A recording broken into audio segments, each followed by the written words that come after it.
niggas. Hey, niggas. You niggas. You niggas know better. Man, peace, peace, peace.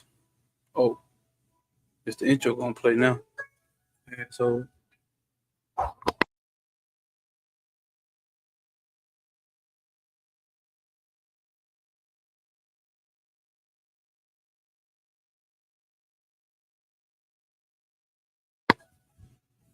peace, peace, peace, peace, niggas and niggas and wiggers and wiggets.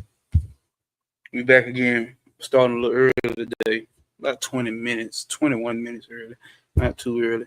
So, today we getting into, well, last week, a little recap of last week, we went over, what did we go over last week?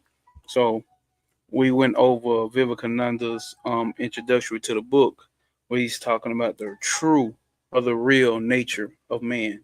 Who is man? What is man? What is his position here on earth? Is it real? Is it fake? Is it not?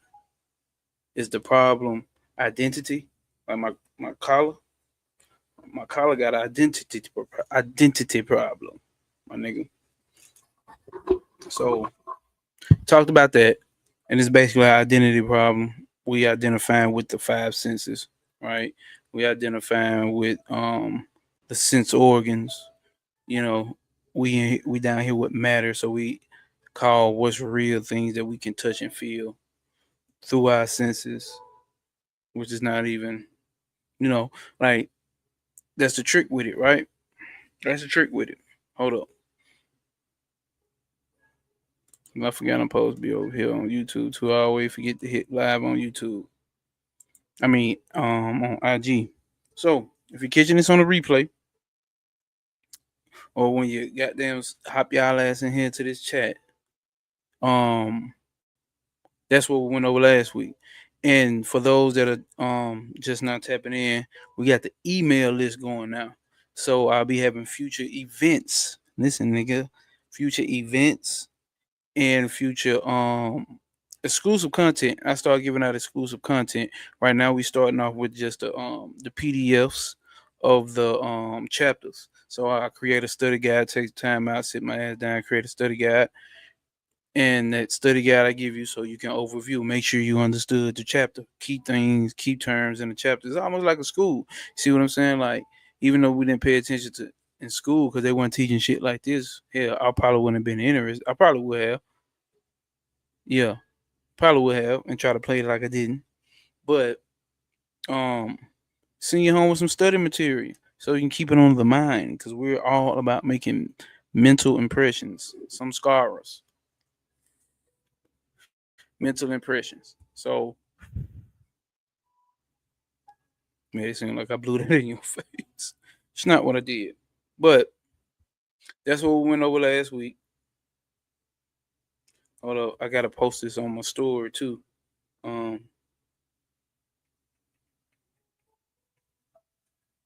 let's see.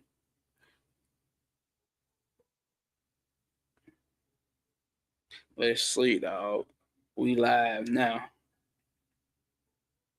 Put this on IG. Make it obvious. Boom. We live streaming. If you just tap it in, hit that like button, please. Drop a comment, a SOP. Ain't never heard nobody. You heard me? You heard me, Water? It ain't never heard you. Terrible at New Orleans impressions. But today, we going. Damn, my phone ain't even been charging, bro. We going live on we're finna read the chapter on what is it called? Maya. Read the chapter on Maya, Maya the illusion. Maybe answer some of the questions that we have had in the past. Make sure I'm live. See, it ain't even live on IG, or is it? Oh yeah, it is.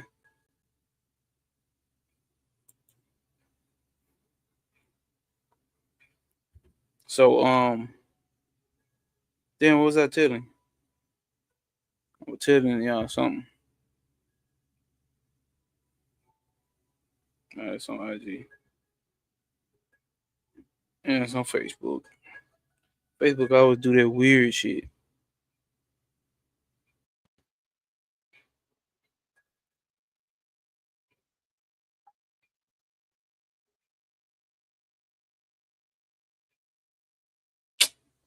Yeah, Facebook always do that weird shit. Okay, so we finna go and get started. This time, I didn't, as you can see behind me, I went on investing in some shit. No did it.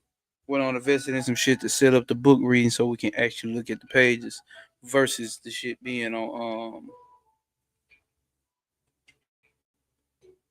what we call it, the PDF. Like y'all know that PDF should be pissed me off. All right, let's go to the link. Gotta send myself the link. Put it up on the phone, and it's on. Boom. Text it to myself. And like I said, please hit the link in a bio or the comment, and on over here on YouTube. That'll send you to the link for the free PDF downloads. The free PDF downloads. If you just join and hit that link in, I'm about to actually tap it into and put it on put it in the chat. But it's in the description. In the description, we got the email link, so you can join our emailing list. So it's gonna be exclusive shit that I give out, like right here already. Y'all getting the PDF download for the what do we want to call it? There we go. Now send me the link, motherfucker. Computer making funny. Oh, the Titan. The Titan has arose. Come on with it, big homie. S-O motherfucking P. We finna come with it. I need to get this description. Get this link in the description. So I don't know if you have joined the email list, bro, but need you to join the email list. I'm sending out a study guide I created for all of these chapters we go through. For all these chapters we go through, I'm sending out a PDF study guide. So in the description, click that link, put your email. Damn. Put your email in. Let's see. Get this shit in. Yeah, yeah. I think that'll be.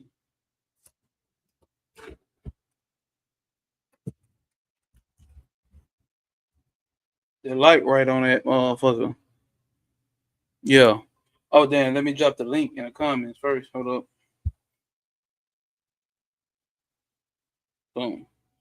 And drop that link in the comments and pin that to the comments. Then we finna hop straight into the chapter. I started a little earlier today. I said, fuck it, let's go on and tap in. Let's do what we gotta do. Hold up.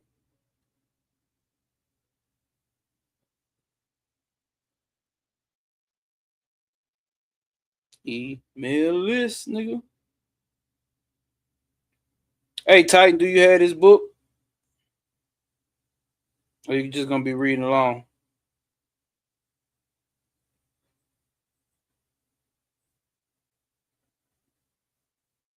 Let me. He's trying to make me go to the link. I'm trying to pin it in the comments.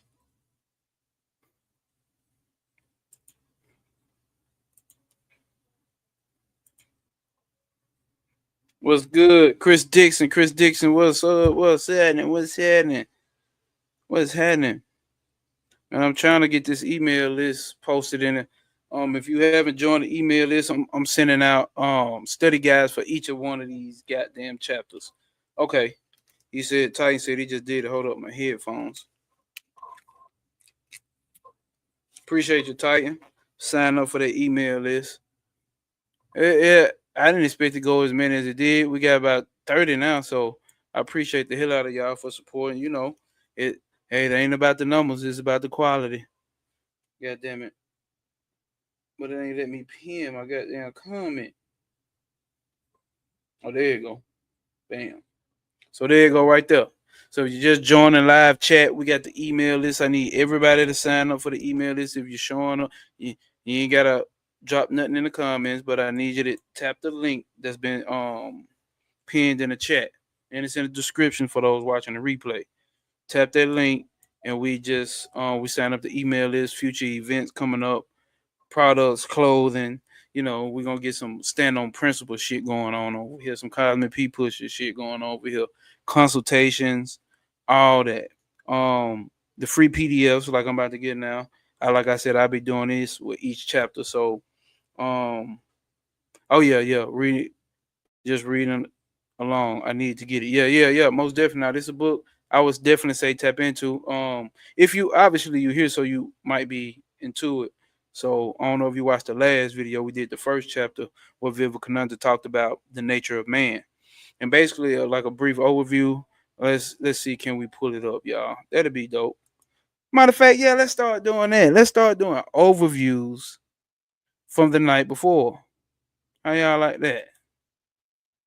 We finna have to tap into Google.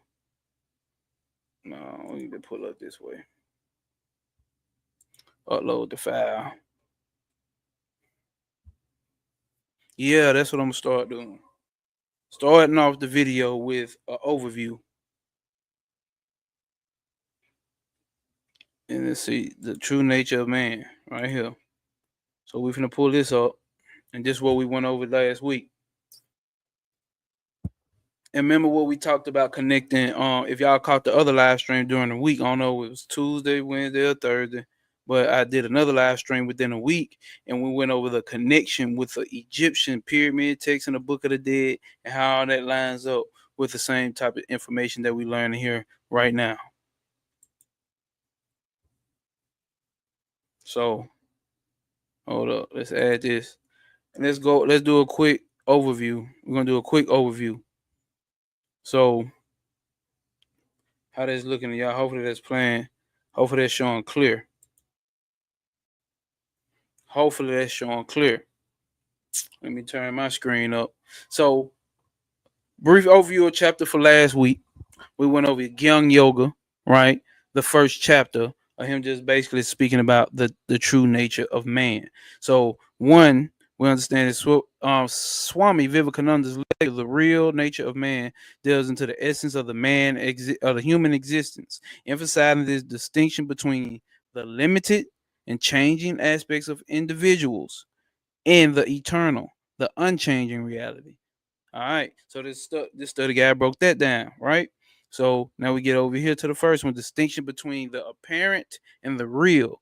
What's the apparent? The apparent, the conditioned self, identified with the body, mind, and ego, leading to a limited and ever-changing experience of life. How many can sit here and disagree that they don't know what the apparent man is? You are the apparent man.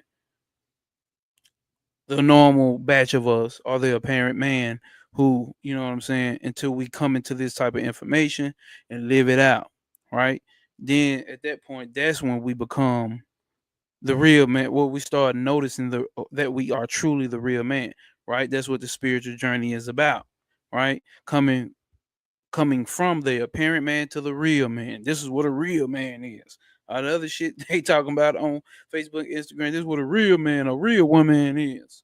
A real woman and a man. Yeah, this is it right here. The real man, the true infinite self. Remember, they call it Atman, or you go into the Egyptian shit, they call it Atum. Atum, Atmun. Then they got some. Uh, they call the highest form of God, which would technically be not even God. God would be more like something lower. But we're going past that. They call it Brahman or Brahman. So Amun, Atmun, Brahman, Atman. All right. The real man, the true nature, infinite self, Atman, behind bodily and mental confines, right? Existing as pure consciousness. That's what we're getting into. It's a reason why I got us reading this book over here on Occult Sunday services. It's not by mistake. And if you is tapped in with Trav, then I mean you can see over the what Trav got going as well. I think this actually goes a line perfect with the end of the mystical Kabbalah and then going into what he reading. What we reading next? I got the book. Hold up.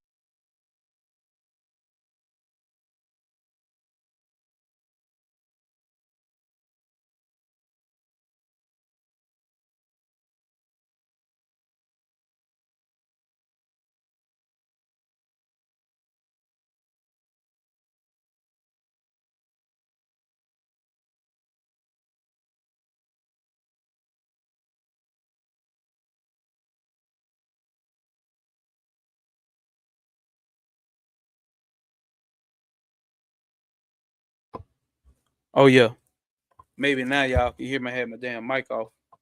But a practical guide to Kabbalistic symbolism, right? So that's what we're reading over there. And what's up? Peace, peace, peace. Sunshine chick. Appreciate you for always showing up, popping this P with us, standing on principle with us. And also, yeah, well, what Trav got going on, what we reading now, and what Trav got going on, what he decided to pick was this one, volume 2, dealing with the 32 paths. Because remember now, when we talking about young yoga, replace yoga with the word path.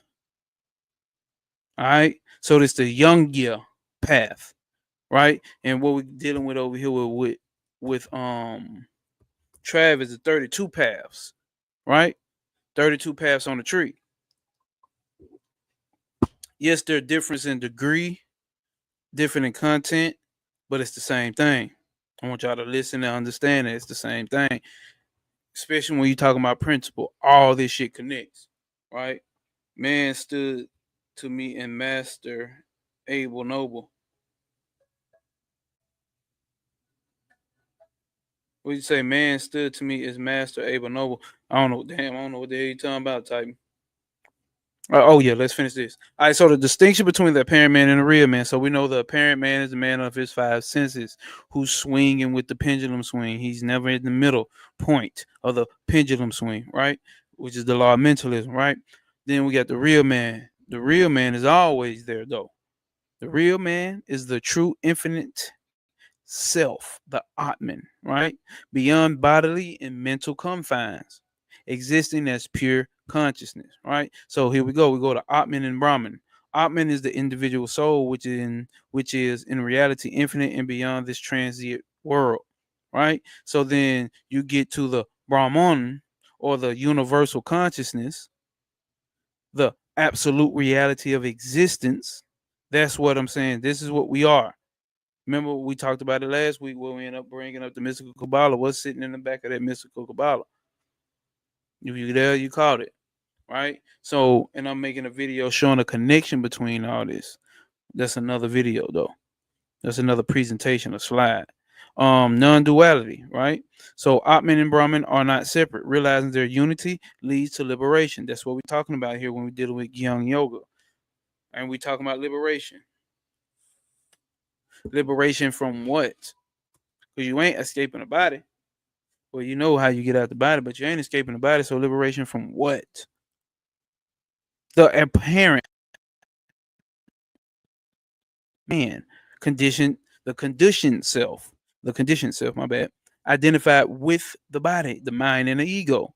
Because you are not your body, I am not my mind. We also know that we ain't the ego, we ain't the mind. We know we ain't the ego, we ain't the body, right? Then it talks about avidya, which is ignorance, right? And liberation, which is called moksha, right? So these are some of the key terms for people that's just tapping in and learning these words, because this is a whole nother language for us. And but they, they translate it pretty well.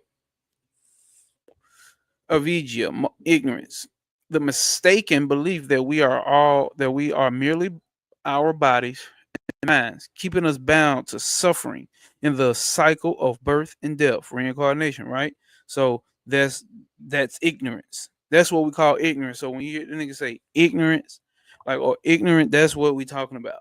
And that fact, not versus somebody who don't pronounce words better than you, or somebody, you know what I'm saying, who don't know how to tie their shoes and they're adult.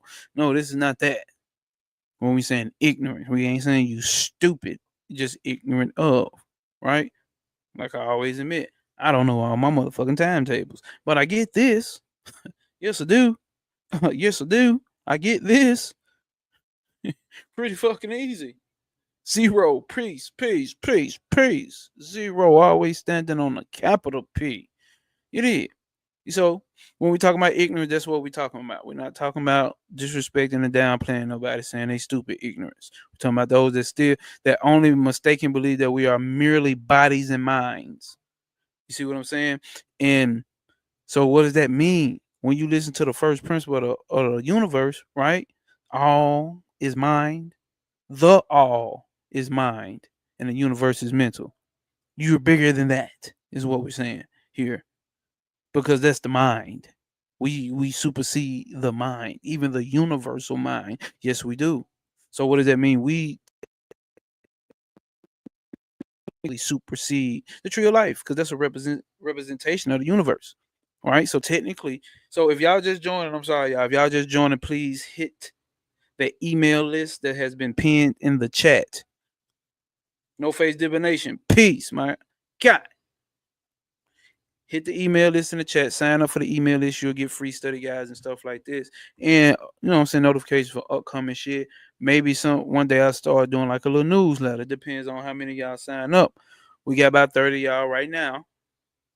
We got about a 30 and signed up. So I need more to join. So, receive the benefits. Receive the benefits. I ain't gonna be texting y'all, emailing y'all, asking y'all what y'all doing tonight. I don't care. Do what the fuck you wanna do. But it's gonna be this cosmic P that I'm pushing. Moksha, right? Which is what they call liberation over there. It was the best translation. The realization of our true self as the Atman, being free from ignorance and attaining eternal bliss. That's what everybody's chasing, even those who are on drugs. Everybody's chasing this blissful, this lifestyle. You see what I'm saying? So you can't judge. Once you understand the underlying principle of what's really going on here, everybody on this planet is chasing liberation, which means everybody on this planet is chasing God because everybody's trying to go the opposite way of suffering. You see what I'm saying? So everybody wants some form of liberation from something. I don't give a fuck if you off grid. You living off grid and you and escape to what's, and I don't give a fuck if you got $1 billion. What are they chasing? Everybody's chasing the same thing. Some form of liberation. Some form of blissfulness, joy, some form of happiness, something free from suffering. So that means what? Every single person on this planet is on a spiritual path. Everybody is. They have to be. I know that ain't some shit that you hear everywhere on every YouTube. They always try to make you feel better than them. You could be on an ego level, and when I say ego level, I mean or what you identify as level. I identify as a person who's walking a spiritual path. I identify a person who's not into the normal mainstream religion. I'm not the same type of person who's this and that. So but when we say ego, we saying personally identify as. But once you come out of the ego, because this is key with what we're understanding here. See, when you get this level of these understandings, you don't grasp more ego and start feeling like you better than somebody else. Because what? You get to the point of understanding the real man nature, what it says up here. The real man nature, the true nature, the infinite self. Beyond bodily and mentally confines, existing as pure consciousness. And everybody exists as pure consciousness. That's what we're getting at here. That's why when I say niggas talking about they God, I'm God, I'm like, duh. I mean, I went through that stage, so let me not shit on it, but I'm saying what I said to myself. It's like, duh, nigga. It ain't nothing else but God. What we call God. That's the only thing that fucking exists. Is God. And it exists as Malkuth. Did we not just read last week? Or Sunday with Trav? Oh, that's probably my private reading. No, I don't think he said that enough. But yeah, I was doing my own private reading over here, Kenneth Grant book. And but we've read it before in the Mystical Kabbalah where we talking about Kether is in Malkuth and Malkuth is in Kether, but at a different manner. It's only a certain illusion. What's that manner? Maya, the illusion. That's what we're reading today. The chapter on Maya. He got 2 chapters on Maya. Let's finish though. The role of young yoga, the path of knowledge, the path of self inquiry, shadow work, nigga. But on the high, even on a higher level, we know, yes, we know that we made up of the 5 elements. So we we we do petty shit. We do overly excitedly shit. We do shit that we don't like about ourselves, or some other people may, whatever that we went through and that we trying to change. I'm not downplaying that. I'm just saying, let me get to the point. The point here is that shadow work within self. That level, you got this level that we talking about, dealing with the psyche, right? Dealing with the subconscious and the unconscious mind, right? And then we get to the unconscious mind. Then we get to that higher level. So we trying to self-inquire. We're trying to send out a whole bunch of inquiries to ourself about ourself. What self? The apparent man, and what they call, what Vivekananda called the real man. It's levels within self. Even though those it's not really no levels, but it's levels within self of this work that we going to do with self inquiry. And this Gyang Yoga is about the path of knowledge, of self inquiry, or some call it the path of wisdom. All right, the path of gnosis. Come to find out, Gyanya and gnosis mean the same thing. So if you're already following my gnosis, Empress Divine, peace, peace, peace. What's going on? Peace. Appreciate you for showing up with us over here, standing on Cosmic P. Standing on motherfucking Cosmic P. So this is the path that leads you down self-inquiry, the path of knowledge, not just about the apparent self and the 5 senses in the body and the past mental impressions or karma, none of that shit. We're going past that with this level of information. I'm telling you, like, this is like top tier shit. We're going past all of that and getting back to the ultimate nature. See, you can just say the nature and get back to, oh, I'm God. Are we going past that? Because God is the universal mind. What does it say here? Beyond the mind. Somewhere down here. Beyond the mind. The soul, which is in reality infinite and beyond the transient world. Yeah. Okay. But yes, it was down here. We are that consciousness, pure, unconditioned consciousness. All right. Empress said, if you don't bring the subconscious to the conscious, it will continue to rule your destiny. You will call it faith. Carl Jung. There we go. And see, and that's one thing that they specifically get about in Gyung Yoga. This is not no faith based. See what I'm saying? This is not bhakti yoga. This is not devotional faith based type of shit, type of path. This is that knowing path. Remember, Gyungya and Gnosis mean the same thing, a knowing. So when we get into knowing, we get to talk about knowledge. So this is the path. They're like, no, this ain't the path of faith. We ain't believing in shit. We don't got faith in shit. We trying to know. Straight G shit. Straight G shit. Like, that ain't with the bullshit over here. That's why I fuck with Gyung Yoga. Right? And discernment that leads to direct realization to true self. To realization of the true self. So this is the path of knowledge of self-inquiry and discernment that leads to direct realization on true self. How could you not? Let's see what Zero said. This 2 weeks I've been in that realization, but in a more direct way about we are pure consciousness. That's what I'm talking about. That's it right there. That's a practice. That's what they would call a meditation in Gyung Yoga. They not really on a Raja Yoga shit. They do close their eyes and meditate, but they can do like shit. We're gonna meditate with eyes open. Why? The ones that go up there and sit in the mountain, when they close their eyes, they have God realization. You can see the same God realization with your eyes open. Why? Because it's nothing but God. There's the only thing that exists. Ain't shit here other than God. So that means God is mean. God is a bitch. God is a nigga. God is a police killer. That means God is a dog. That means God is a fraud. That means God is gay. That means God is straight. That means God eat pizza. That means God like burgers. Pete. I'm just saying, man. I'm just saying. Being the subject and not the object is what Titan said. That's what I'm talking about. Rose of flame, peace, much love, much love. Always standing on peace. Love you, my guy. All right, let's go to the next page so we can finish this up. So we gave some key terms in here: the Atman, right? The Brahman. We went over that. So we went over. Oh, hold up, self-realization through discrimination, which is called viveka, right? So discrimination is viveka. So now we're reading Young Yoga by Viveka Nanda, which means discernment and bliss. Ananda means bliss. Um, so Viveka and detachment, Viagra, Viagra. One transcends these illusion and perceive their true eternal nature. So, boom, we gave you some key. This is what I'm letting y'all know if you just not joining. This is what you get when you start signing up for the email list, which is pinned to the comments. And you, if you just catching this, it's in the description as well. Right.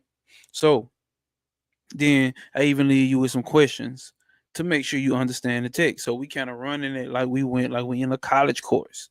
You see what I'm saying? You in a knowledge course. You in a knowledge course. A capital P course, the cosmic P. You know what I'm saying? Standing on principle.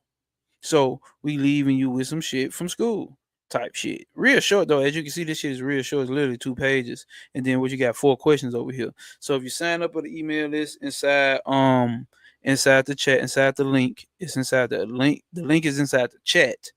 And the link is also in the description if you're catching this on the back end. You did? So yeah.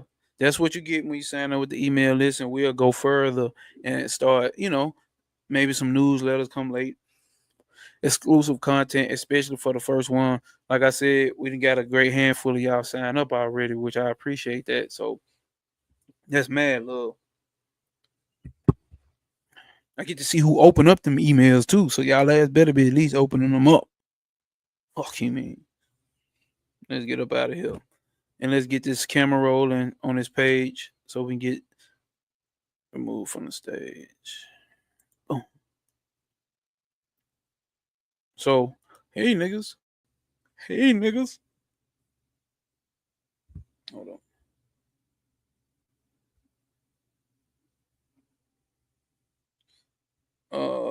There we go. So I ain't gonna. Yeah, I'm gonna be able to see the comments. I just need to make sure that y'all can see the page.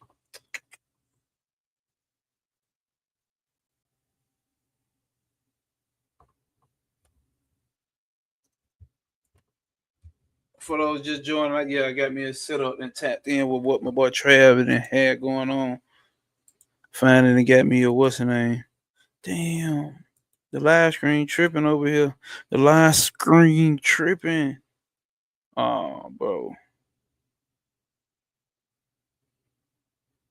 it ain't even letting me. Oh shit, y'all.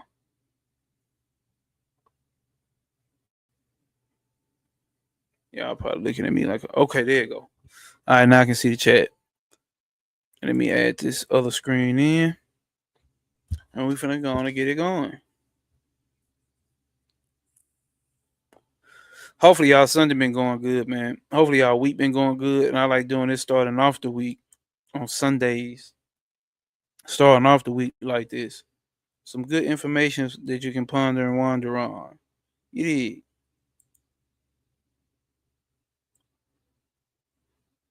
Come on, man.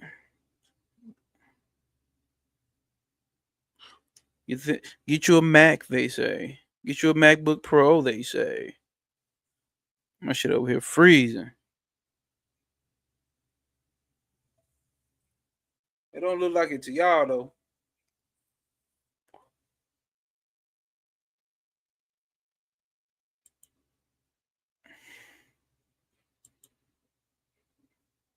The book ain't even. Oh, it's all the way down now. What the fuck? I'm looking for it. Like I want it big, bro. I wonder is this shit even showing on y'all end? Yeah.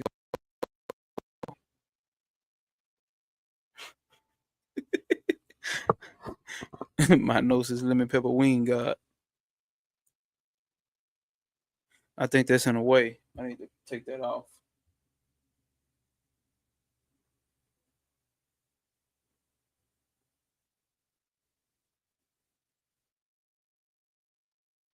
Hold up, y'all. It should be taking that shit off.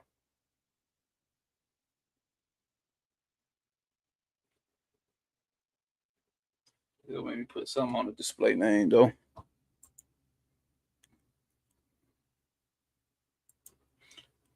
How they look to y'all? Can y'all read that page? I need y'all to let me know in the comments. Can y'all read that page? Is that showing up clear?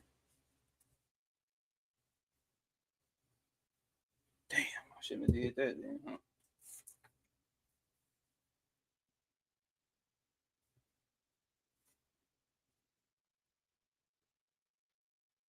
If you're in the chat, let me know. Is this showing up clear to y'all? Can y'all see it?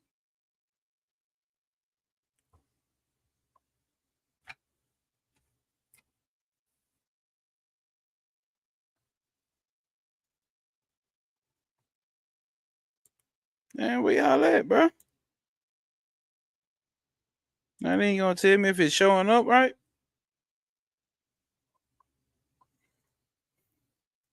All right, Rose of Flame said it look good. All right, where's my pointing object? Where's my pen? All right, Sunshine Chick said it look good. So let me do this.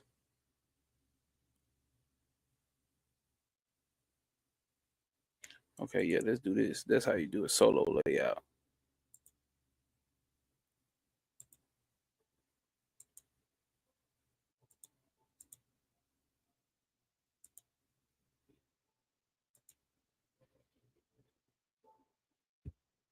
Get it up here. Come on, let's go.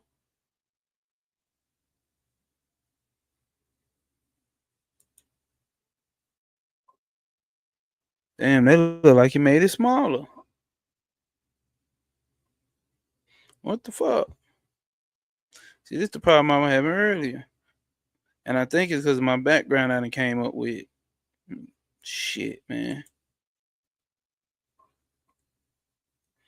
We're gonna do it like this though.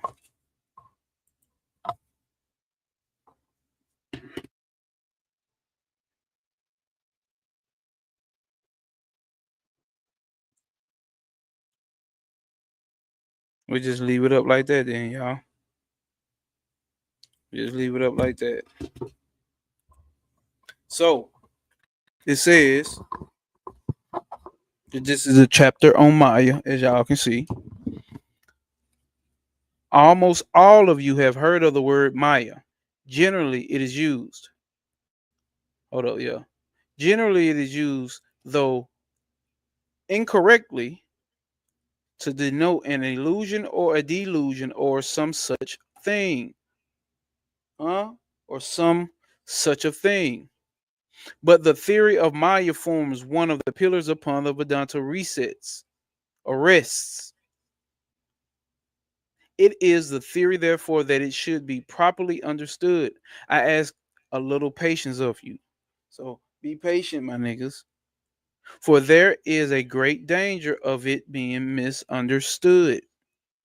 We don't want to misunderstand what, that's why I did a video on Maya during the week. We don't want to misunderstand what Maya is. And why would you, if we are use the term Maya, why would we not go to the people, you know what I'm saying, where the term Maya comes from? Because we weren't walking around saying the word is Maya. So, what are we talking about here? The oldest use of Maya that we find in Vedic literature is in the sense of delusion. But then the real theory had been reached.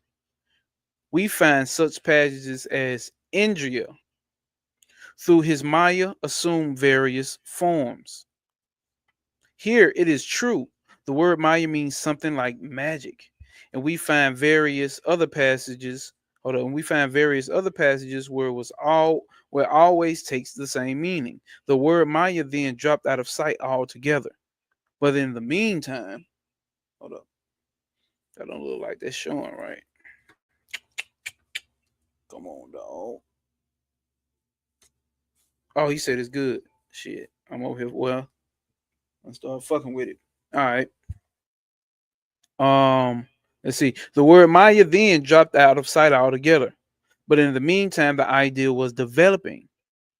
Later, the question was raised, why can't we know the secret of the universe? And the answer given was very significant, because we talk in vain and because we are satisfied with the things of the senses and because we are running after desires. Therefore, we cover the reality. You Maya, nigga.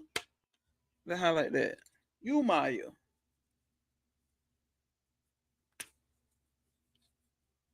Let's see here. Because we talk in vain. And because we're satisfied with the things of the senses. And because we're running after desires, therefore we cover the reality, as it were. So you is Maya. Huh? You is the Maya, right? You the only Maya around this motherfucker, as it were, with a mist. Here the word Maya is used. Hold up. Here the word Maya is not used at all. But we have the idea that the cause of our ignorance is a kind of mist that has come between us and the truth. Much later on, in one of the latest Upanishads, we find the word Maya reappearing. But by this time,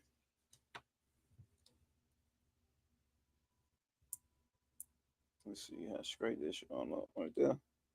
Yeah.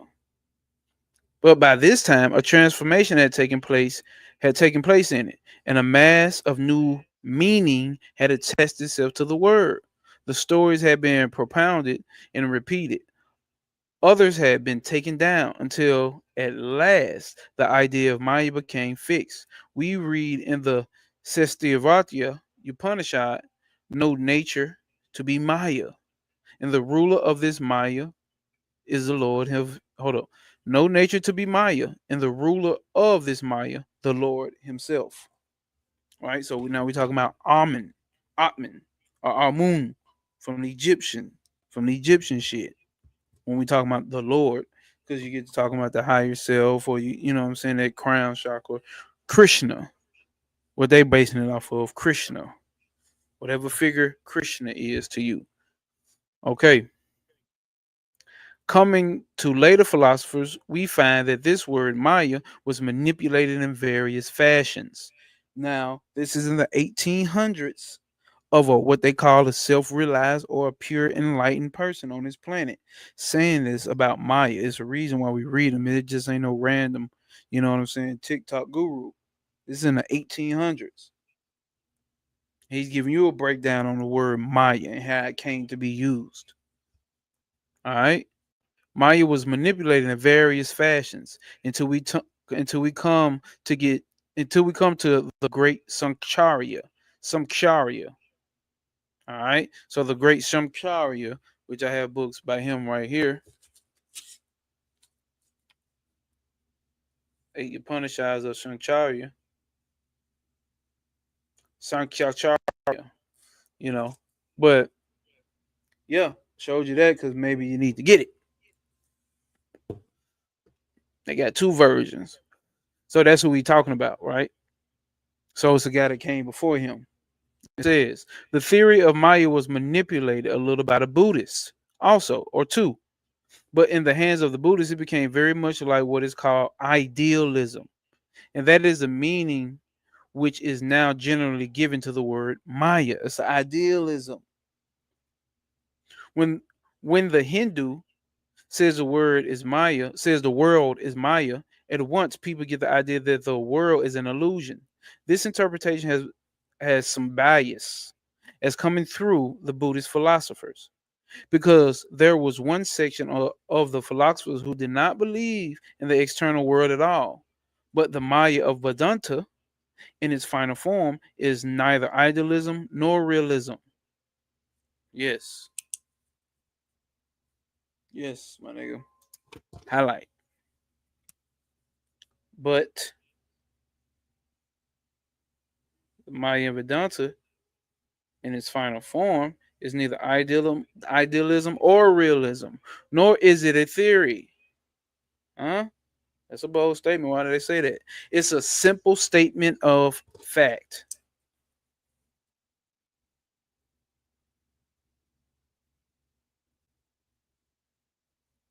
that we are and what we see around us.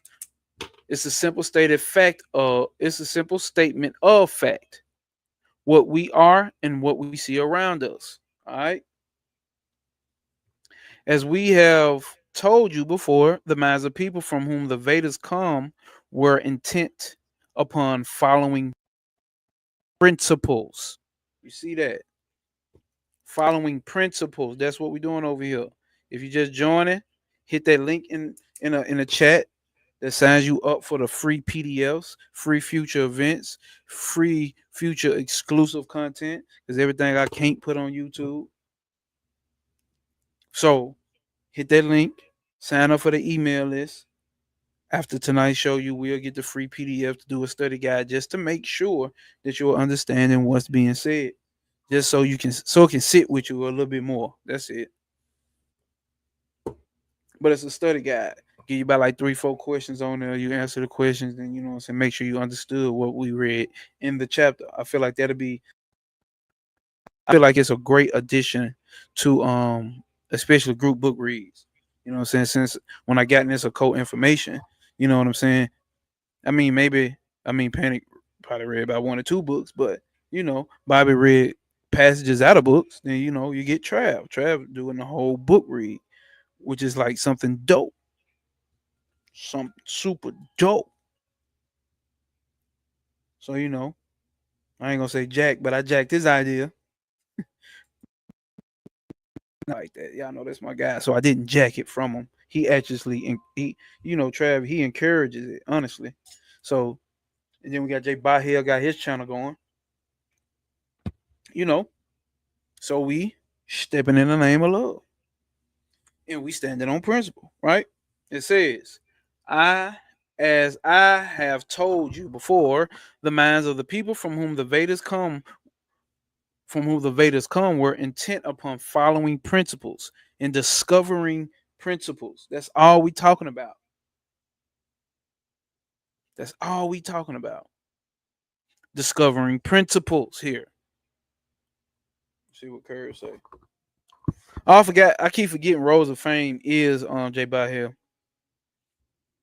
Oh, my bad. Did I just give out his identity? Scratch that from your mental some scars. Fine shit, bro. I like the program you got going. Yeah, well organized and taking it further. Yeah, man. It's time to step it up. It's time to move it on up. You know what I'm saying? Keep continue to contribute value. You know what I'm saying, for the ones that's gonna come in the future, and y'all that's been rocking with me since I done started. You feel me? You feel me? And then Zero gonna get his ass together and get him that YouTube channel popping as well. But yeah, appreciate you, Curry. Well, yeah, like this is a great way to hold community, because once you join this, and I was saying I was bringing all that up about me reading books and travel, because we always wanted, being in this spiritual shit, you always want to be around a group. Oh, I got my camera on. You always wanted to be in a group with people who actually, you know what I'm saying, y'all read and y'all into the same shit. You see what I'm saying? So this builds that community form up. And that's really what a nigga just trying to build, bro. Like-minded individuals, you know what I'm saying? Or like consciousness, pure consciousness, pure unconditioned consciousness type individuals. You see what I'm saying? So that's what type of time we on. So hit that link in a chat, pinned to the top of the chat, and it's also in the description to sign up for the email list. 2025, we ain't standing down. Let's get to it. Right, Rosa Flame. We get inspired by the majors, but we always give respect, and the same as well as he do. That's why I fuck with the guy more than I would fuck with him if he wasn't giving the information. Cause he a genuine nigga. That's my guy.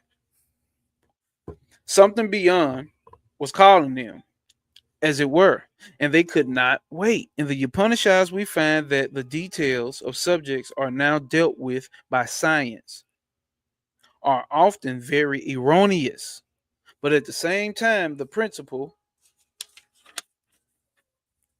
Hold up, y'all. Hold up, man. Damn, it looked like it's blurry, like y'all can't see that.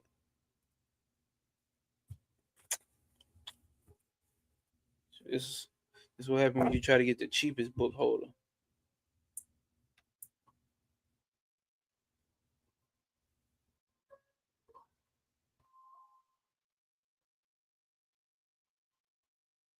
Hopefully that's good.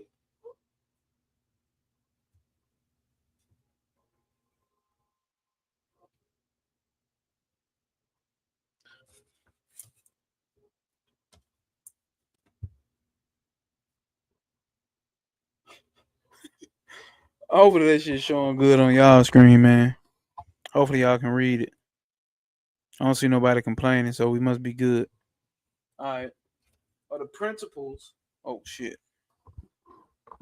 The principles are correct. For instance, the idea of ether. The idea of ether, which is one of the latest theories of modern science. You know, that don't make sense. Not that I'll be there with y'all, but I'm gonna do it in a way that all can relate. By simplifying it and making it applicable to everyday people. Mixture of Tony Robbins, Carl Young, and Manly P. Hall. Dig that. Dig that, Curve. Dig that, Curve. That's what I'm talking about. So everybody over here is evolving from who they used to be. From who they used to be. All right. So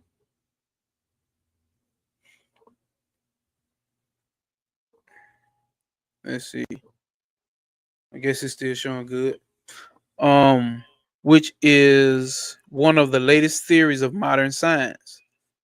Is to be found in our ancient literature in a form which much more developed than is the modern scientific theory of ether today. So obviously now we're talking about how the ancients, you know what I'm saying, way more tapped in with what modern science is talking about today, which we know that, right? But remember, this is 1865. Damn. But it was only a principle. When the Vedic thinkers when Vedic thinkers tried to demonstrate that principle, they made many mistakes. The theory of all pervading life principle, of which all lives in the universes are but differing manifestation, was understood in Vedic times. It is found in the Brahmanas or the Brahmayanas.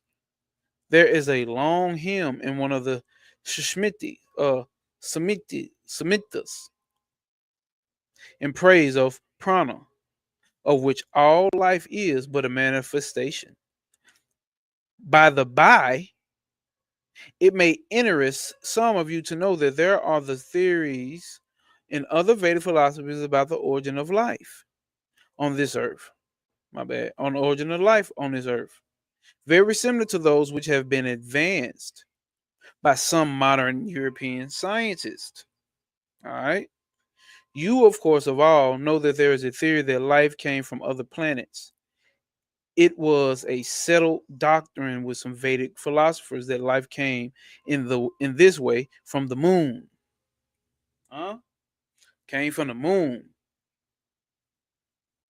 We find the Vedic thinkers very courageous and wonderfully bold in propounding large and generalized theories. Their solution of the mystery of the universe from the analysis of the external world was as satisfactory as it could be. The detailed workings of the modern science did not bring the question one step nearer to the solution because the principle propounded by the Vedic thinkers failed. If the theory of ether failed in ancient times to give a solution of the mystery of the universe, working out the details of that ether theory will not bring us much nearer the truth. If the theory of all pervading life failed as a theory of this what, nigga? Of this universe, it would not mean anything more if worked out in detail. For the details do not change the principles of the universe. Remember that. If the theory of all pervading life, the Brahma, the pure unconditioned consciousness, if that theory fails, it will not mean anything more if worked out in detail. The details do not change the principles of the universe. What I mean is that in their inquiry into the principles, the Hindu thinkers were as bold as, in some cases, much bolder than the moderns. They made some of the grandest generalizations that have yet been reached, and some of these still remain as theories, which modern science has yet to arrive at. Even as theories, for instance, they not only arrived at the ether theory, but went beyond and classified mind, also as a still more rarefied ether. So what are they saying? Don Tree, peace, peace, peace. Always coming up showing, standing on P, my guy. Appreciate you for doing what you do, dog.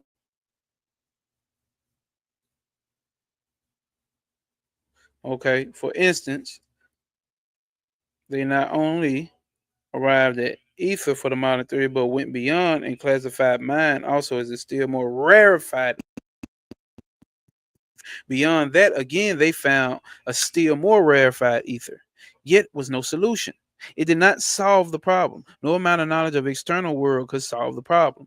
But says the scientist, we are just beginning to know a little. Wait a few thousand years, and we shall get the solution. No, says the Vedantist, for he has proved beyond all doubt the mind is limited. The mind is limited. That it cannot go beyond certain limits, beyond time, space, and causation. As no man can jump out of his own self, so no man can go beyond the limits that have been put upon him by the laws of time and space. So that's your astral plane and all that. We leaving astral planes out. As a man can jump out of his own, no. Yeah, a man can jump out of his own self, so no man can go beyond the limits that have been put upon him by the laws of time and space.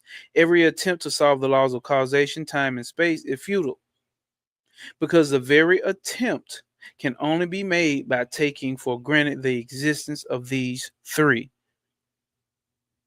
What then does the statement that the world exists mean?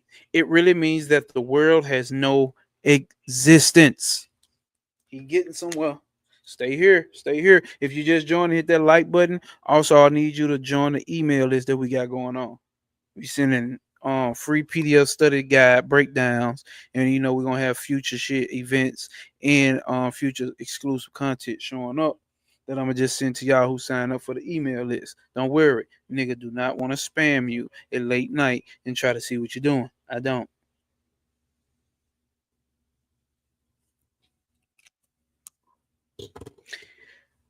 It really means that the world has no existence. What, again, does the statement that the world has no existence mean? It means that it has no absolute existence. No absolute existence. That's what we're talking about. The world has no absolute existence. It means that it has no absolute existence. It exists only in relation to my mind. It's key gems. Key gems. To your mind. Let's see how good that show. Damn.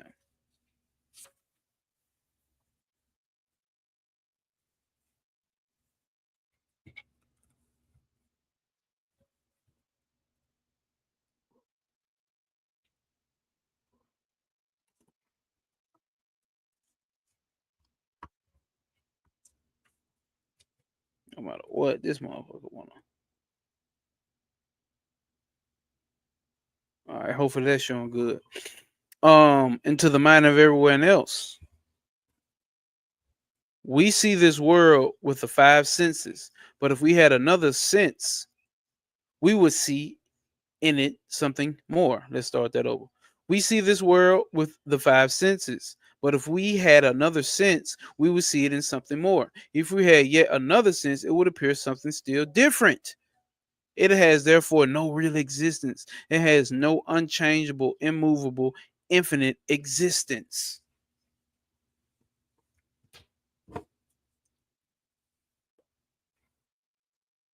Yeah, yeah. I ain't gotta say shit. Nor can it be said to have non existence. Yeah, I ain't gotta say shit. Nor can it be said to have non existence. Oh, yeah. Coming from abstractions to the common, everyday details of our lives, we find that our whole life is a mixture of contradiction, of existence, and non existence. There is this contradiction in knowledge. It seems that man can know everything if he only wants to know.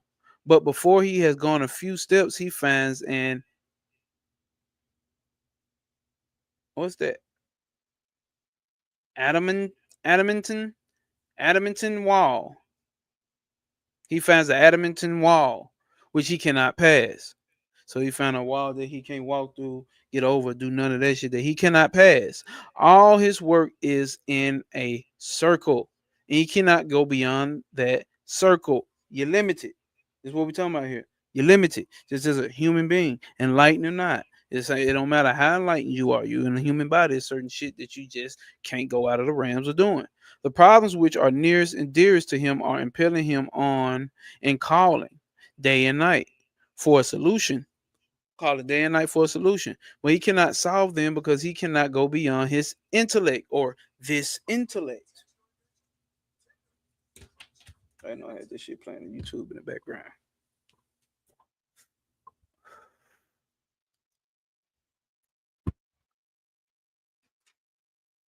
We know that desire is implanted strongly in man. Again, we know that the only good is to be obtained by controlling and checking it. All right. Without every breath, every impulse of our heart asks us to be foolish. At the same time, there is some power beyond us which said it is unselfish. It is unselfishness alone which is good. Every child is born optimistic. He dreams golden dreams. In youth, he becomes still more optimistic. It is hard for a young man to believe that there is such a thing as death, such a thing as defeat or degradation.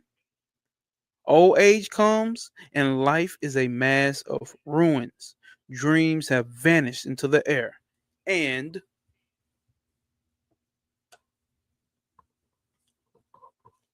the man becomes a pessimist. Thus, we go from one extreme to another, buffeted by nature without knowing where we are going. I know that's making sense to folks.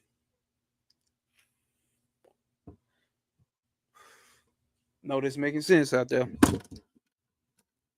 I am reminded of a celebrated song in the Lalitya Vishtra, a biography of Buddha. Buddha was born, says the book, as the savior of mankind, but he forgot himself. But he for let's highlight it up because Buddha was a rich prince or something like that, wasn't? But he forgot himself in luxuries of his palace. Some angels came along and sang a song to rouse him. And the burden of the whole song is that we are floating down the river of life, which is continually changing with no stop and no rest. What then are we to do? The man who has enough to eat and drink is an optimist, and he avoids all mention of misery. Think about the people in the world today. And he avoids all mention of misery, for it frightens him. Tell not him of the sorrows and the suffering of the world. Go to him and tell that it is all good. Yes, I am safe, he says. Look at me. I have a nice house to live in. I do not fear cold and hunger. Therefore, do not bring these horrible pictures before me. But on the other hand, there's others dying of cold and hunger. If you go and teach them that it is all good, they will not hear. How can they wish others to be happy when they are miserable? Thus, we are oscillating between the optimism and pessimism. Then there is a tremendous fact of death. The whole world is going towards death. Everything dies. All our progress, our vanities or reforms, our luxuries, our wealth, our knowledge have that one end, death. This is certain. Cities come and go, empires rise and fall, planets break into pieces and crumble into dust to be blown about by the atmospheres of other planets. Thus, it has been going for, for time without beginning. Death is the end. Death is the end. The end of what? Vivica? That nigga name. Vivica. Not Vivica Fox. Vivica. God damn. You don't have to keep reading like that. Death comes to everything. Death is the end of life, of beauty, of wealth, of power, of virtue too. Saints die and sinners die. Kings and beggars die. They are all going to death. And yet this tremendous clinging to life exists. That's the point he's making. We continue to cling to life. Yet we know for a fact, like, you know, you're finna have to kick the bucket one day. Kick the bucket. By kick the bucket, I mean die. You know, one day you're gonna have to die. But we still cling on to this with the heavy of the heaviest. Clingation. If that's a word, clingation. Your clingation is high right now.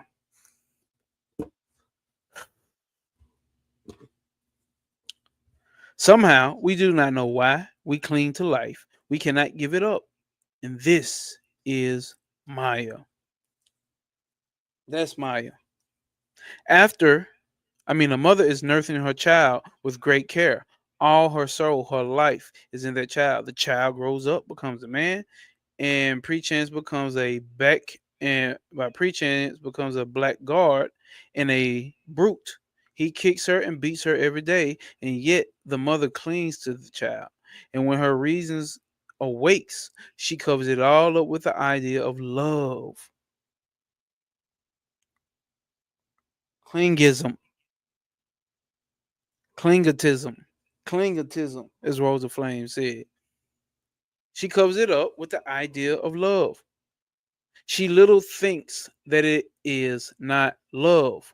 She little thinks that it is not love, but something else, which has got hold of her nerves and which she cannot shake off.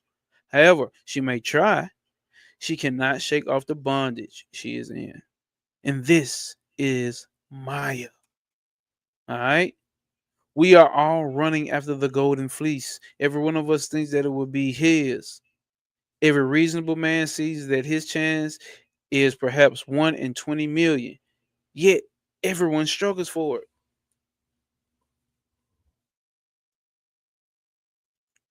And this is Maya. Death, death is stalking day and night over this earth of ours. But at the same, oh shit.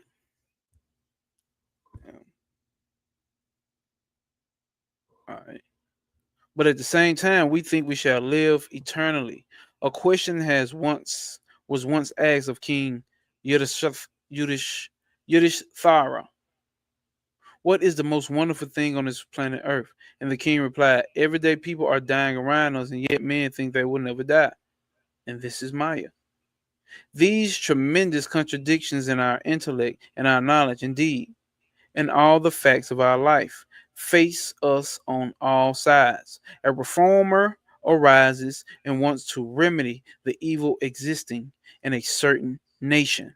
Listen, a reformer arises and wants to remedy the evils existing in a certain nation. And before they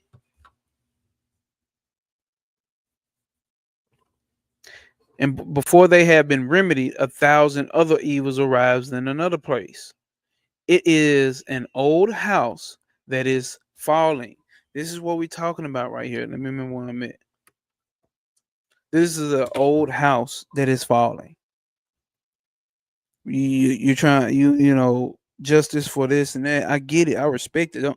Now I'm speaking from my point of view. I'm not saying that he's saying that, even though he is saying it. But we got to understand that's the 30-second path, right? You got to come into acceptance that this is what this plane does. This is what happens here. You under the illusion that we suffering. That's what he's saying here.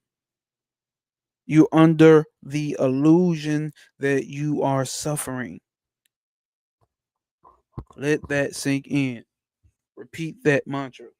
Not too much, just enough. Hold up. And did I knock it over?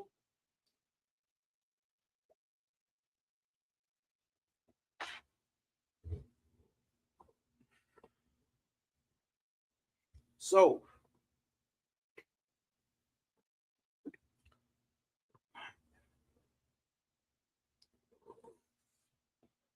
all right. Remember, you under the illusion that you're suffering. That's why I dropped that little small clip about, hey, YOU. What you talking about, Zero? You under the illusion that you're suffering. I think that's what he's saying. So, are you suffering? That's why I dropped that little video. Is Maya even your enemy? Hmm.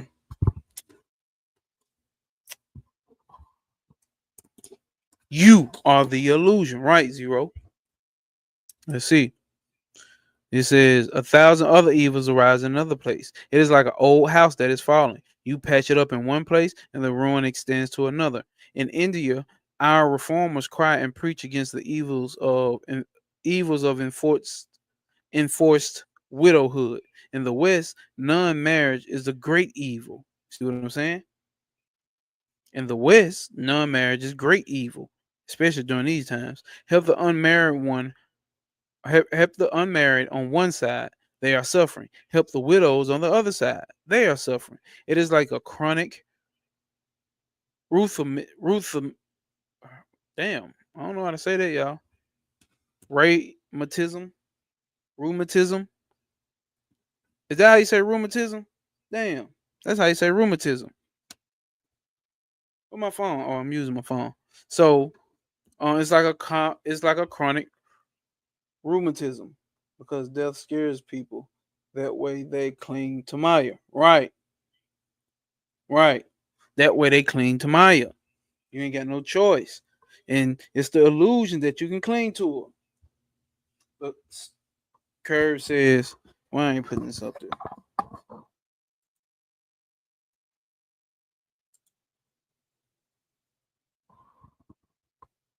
Will it go? There it go. And then Curve says, suffering because you're identifying with these ideas, thoughts, feelings, likes, and dislike, which makes reality appear more real, which is the balanced understanding we here to experience, but we are not the experience. See what I'm saying? See what I'm saying? It is totally true. One day, I've been in a more angry and uncomfortable state and feeling more trapped in my own illusions. And that's all we do. That's all we doing. But we get information like this that lead us down that path to give some guidance on how to unwrap yourself from the illusion. And when we get into dharmas or racial dharma group souls, it's a reason why we over here in the West with all this, you know what I'm saying, luxury is everywhere. Everybody's flaunting it. The West is adding a new addition to this illusion called Maya, or this game called Maya. this game system called Maya, or this dream called Maya. Imagine having a dream about a girl, and then think about this, think about this, think about this. Imagine having a dream about a girl named Maya, and in that dream of that girl named Maya, part of that dream is you actually start building up Maya's mind. And inside of Maya's mind, you project your whole dream experience. You done fell in love with her so much, I just want to be in your mind. You develop a way to develop her mind and enter your whole dream inside her mind. But remember, you already in a dream. That's what Maya is. You fell asleep, had a dream about Maya, and then got in Maya's mind and projected your dream into Maya's mind. Now your whole dream is Maya's mind.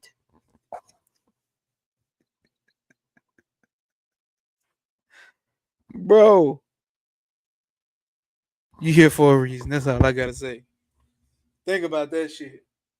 I've been going through that the past month, and it's not going and it's not to ignore the experience, but acknowledge it and know that it will change as we change and expand our awareness of the dream. Okay. You say I've been. I got you, Curry. That's what we're talking about here tonight, Curry. Obviously, you know. That's why you're speaking it. But that's what we saying here, y'all. Curry saying we saying it. Acknowledge that. And that's what like I like young yoga for. Like they not with like straight dismissing it. Ain't no dismissing shit. We finna go straight on with this shit. Straight head on with this shit. Acknowledge that's what it is. That's that 30-second path. All right. That's the beginning of it. It should well no, that's after you no, see what it is, that's after you get out of the you gotta bypass the 30-second path to get to what we type of shit we talking about because the 30-second path you stuck in, they doing this to us. They doing this to us. Monitoring spirits, evil spirits, the archons, the white man. You know what I'm saying? Like economic plan for the whole like you gotta accept that the word is the way it is. That don't mean be cold hearted and dispassionate. I'm never gonna be a dispassionate person. And I'm definitely never gonna be cold hearted. That's not what that means, but you have to accept that this goes on in the world. You don't take that and place all that on your shoulders. That's how you get in that 30-second path and get caught up in the illusion of your side and start talking about you, Jesus, and that you're here to save all people or all black people or whoever. Because the real enlightened ones don't run around. Anytime we read stories about these so-called enlightened beings that existed down here, except for when you get to Jesus' story, they don't walk around imposing it on people. You see what I'm saying? They've accepted that the word is what it is, and the people who hear this shit hear this shit. The people who get it, they get it. Hold up. I feel like I'm dark as hell. Okay. Boom, boom, boom, boom, boom, boom, boom. Young nigga, 18, and I got like this shit on my watch. Whatever Chris Brown said. All right, let's get back into it. Oh damn, Curry said, y'all ever peep when y'all try to ignore? When y'all try to ignore it, shit comes back stronger. Yeah, I watched a movie with Buddha, and he was in deep meditation. He was smiling and loving the experience of it all, letting it be. Facts, cause it's gonna pull on you. He said, "Come, Curry, talking about some come to the light skin side." Yeah, if I had the light on a little bit more over here, I'd be right back in the light skin side. But right now, I'm a little chocolate. Y'all. Yeah. For to say something. But all right. In the West, non-marriage that is evil. Help the married on one end and they are suffering, and help the widows on the other end, they are suffering. It is like a chronic roofinism. You drive it from the head and it goes to the body. You drive it from the head and it goes to the body. You drive it from there and it goes to the feet. Reformers arise and preach that learning, wealth, and culture should not be in the hands of a select few, and they do their best to make them accessible to all. These may bring more happiness to some, but perhaps as culture grows, physical happiness lessens. That's key right here, y'all. I hope y'all listen to this. Like that right there. We're gonna read it again. Reformers, your black rights movement, or whatever, or your Trump voters, don't matter, or your Biden voters, don't matter. It don't matter. Reformers arise and preach that learning, wealth, and culture should not be in the hands of a select few, and they do their best to make them accessible to all. These may bring some more happiness to some, but perhaps as that culture grows, physical happiness lessens. The knowledge of happiness brings the knowledge of unhappiness. 32nd paragraph shit. Which way then shall we go? The least amount of material prosperity that we can enjoy is elsewhere, causing the same amount of misery. So people complaining about the West. Western culture did this. What? Like I get it. I get it. And I'm not saying that it don't make sense. But what I'm saying is, if you get to this level of this understanding, well, we at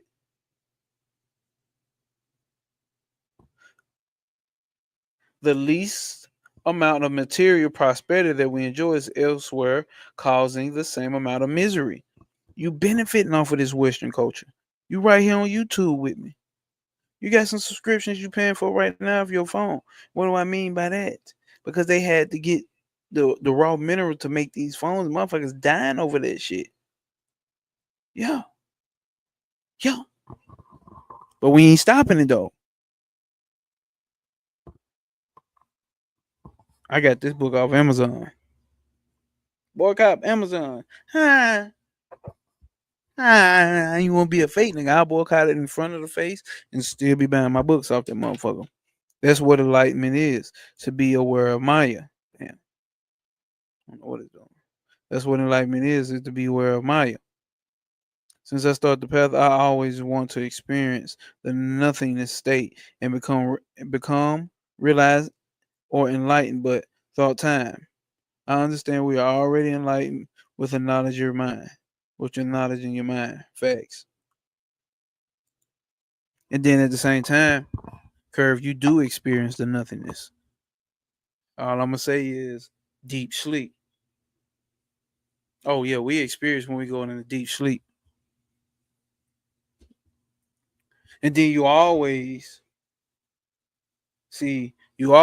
experiencing it. And when I say you, I don't mean the person is zero. You know what I'm talking about? That thing is always experiencing it. Um,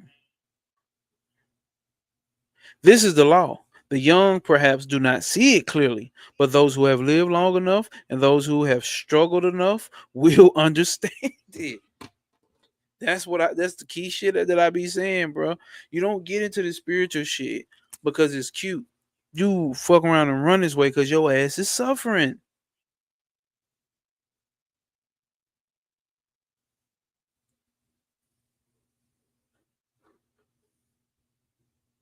And this is Maya.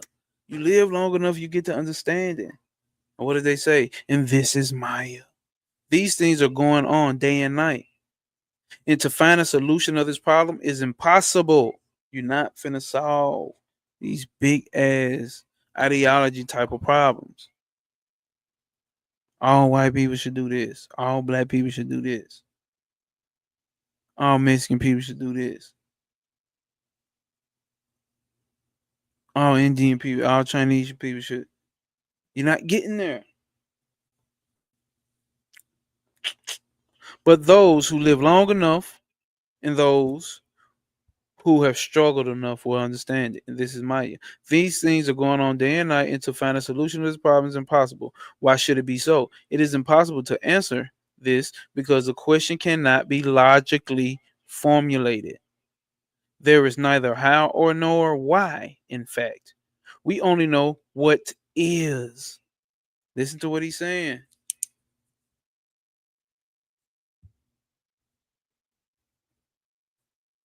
There's another how or why. In fact, we can only know that it is, and that we cannot help it. Even to grasp it, to draw an exact image of it in our own mind is beyond our power. How can we solve it then? So you're not solving it. Elon Musk not gonna fix the government. Trump not gonna fix the government and solve it. It's not gonna stop. There is never gonna be a world without suffering. Sorry.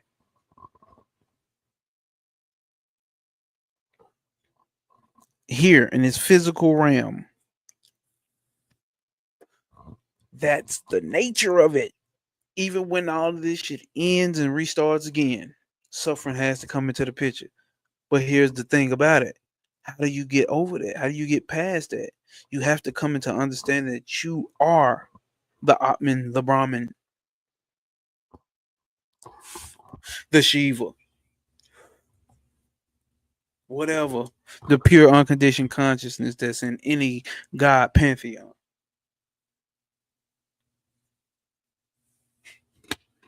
Hey, bro, Cody come in with the most random shit every time. Cody hard, bro. Chew it up, spit it out. Sick of bubble gum. Like Cody gotta be from like Oakland or some shit with that crazy ass lingo. Um, all right, and this is Maya. Okay, there is neither how nor why. In fact, we only know that it is, and that we cannot help it. Even to grasp it, to draw the exact image of it in your mind, is beyond our power. How can we solve it then? Maya is a statement of fact of this universe, of how it is going on. That is what he's saying Maya is. It's just a statement of facts. Think about that. Ain't nobody ever said Maya's illusion, the 3D, and it's like a movie. And I agree with all that. I say that shit, and I'm still agree with all that. And he's not even saying that that's not the case. But what he's saying is what Maya actually is just a statement of facts of the reality down here. That's all it is. So anytime suffering going on and happiness going on, statement of fact. Yeah, that's true. Okay, that's Maya. It's a statement of fact of what's going on down here, what's the nature from an over point of view. Because you can sit and focus on the suffering, or you can be one of those who sit and focus on the happiness, the non-suffering. Or you can I'm more in the middle and I'm watching the suffering and the happiness. The happiness really suffering, but not saying it. The suffering is suffering. But so that means everybody's suffering. Basically, what I'm trying to say. Everybody's suffering. Everybody. That's one of the noble four truths of Buddha, ain't it? Everything suffer. Everything suffers. That's the nature of this place.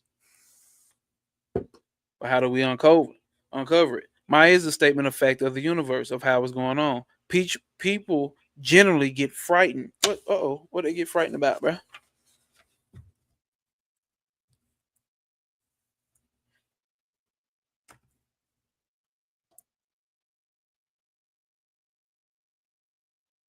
Damn, bro.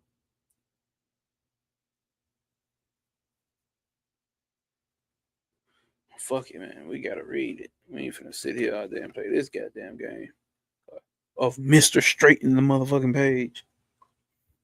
So people generally get scared when they're told about these things. Did somebody leave? Somebody left. People get scared when they told about these things. But bold we must be. Hiding facts is not the way to find a remedy. You got to be bold to be hiding the facts. As you all know, a hare hunted by dogs put its head down and thinks itself free or thinks itself safe. When we take our refuge in optimism, we act just like the hare. But that is no remedy. There are objections to this idea, but you may remark that they are generally from people who possess many of the good things in life. In this country, it is very difficult to become a pessimist. Everyone tells me how wonderfully the world is going, how the world is going on, how progressive it is, but what he himself is his own world. The same old questions arise again and again. People assert that Christianity must be the only true religion of the world because the Christian nations are prosperous. But that assertion contradicts itself because the prosperity of Christian nations depends on the misfortune of non-Christian nations. Huh? There must be there must be some to prey on. Suppose the whole world were to become Christian, then the Christian nations would be poor because there would be no non-Christian nations for them to prey upon. Damn. I think he was in England talking about this shit. He came to the white folk country talking like that in the 1800s. Thus, the argument kills itself. Animals are living upon plants, men upon animals, and worst of all, upon one another. The strong upon the weak. This is going on everywhere, and this is Maya. All right. He said, Carter D says, I'm terribly pessimistic. You ain't went through enough suffering. They're fucking with you, bro. They're fucking with you. Uh, let's see. What solution do you find for this? We hear every day many explanations are told that in the long run all will be good, taking it for granted that this is possible. Why should there be this diabolical way of doing good? Why can't good be done through good instead of through this diabolical methods? The descents, the descendants of the human beings of today will be happy. But why must there be all this suffering now? There is no solution. And this is Maya. There is no solution. And this is Maya. Again, we often hear that one of the features of evolution is that it gradually eliminates evil from the world until evil is completely eliminated. Then at last, only good will remain. That is very nice to hear. It panders to the vanity of those who have enough of the goods, who have no hard struggle to face every day, and are not being crushed under the wheel of this so-called evolution. It is very good and comforting indeed to such fortunate ones. The common herd may suffer, but they do not care. Let the rest die. They are of no consequence. Very good. Yet this argument is fallacious from the beginning to end. It takes for granted in the first place that manifested good and evil in this world are two absolute realities. In the second place, it makes a still worse assumption that the amount of good is an increasing quantity. See, you got to look at that shit in that fa- in that aspect. And the amount of evil is a decreasing quantity. So if evil is being eliminated in this way by what is called evolution, there will come a time when all this evil will be eliminated and what remains will be all good. Very easy to say, but can it be proved that evil is a lessening quantity?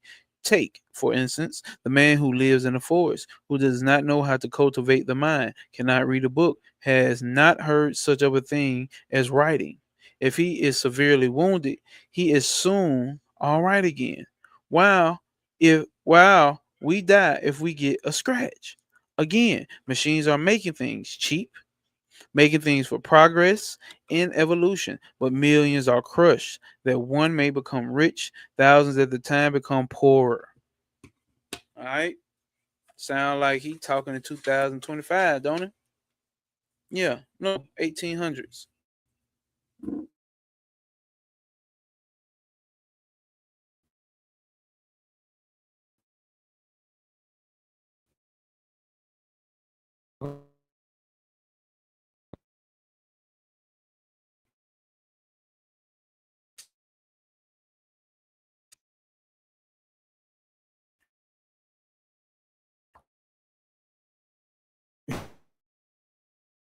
You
got people that come right. It's not for everybody.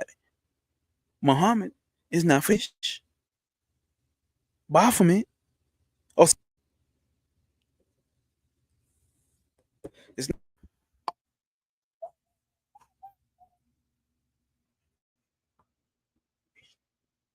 what is this shit playing on something else?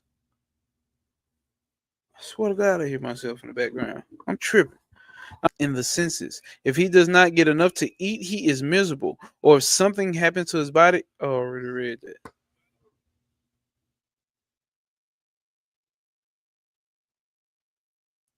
Have I read that? I ain't read that. Yeah. Though it gets poor, and the whole mass of human beings are made slaves. That is the way it is going on. That is the way it is going on. The animal man lives in the senses. If he does not get enough to eat, he is miserable. Or if something happens to his body, he is miserable. And the senses, both his misery and his happiness, begin and end. Your happiness, your suffering begins and ends where? In the mind. That's what we're getting at here. It ends in the mind. But let's go. As soon as this man progresses, as soon as his horizon of happiness increases, his horizon of unhappiness increases proportionately. The man in the forest does not know what it is to be jealous, to be in the law courts, to pay taxes, to be blamed by society, and to be ruled over day and night by the most tremendous tyranny that human diabolism ever invented, which pries into hold up, which pries into the secrets of every human heart. He does not know that man. He does not know that man becomes 1,000 times more diabolical than any other animal, with all his vain knowledge and with all his pride. Thus, it is that as we emerge out of the senses, we develop higher powers of enjoyment. And at the same time, we develop higher powers of suffering too. Pete, what he's saying?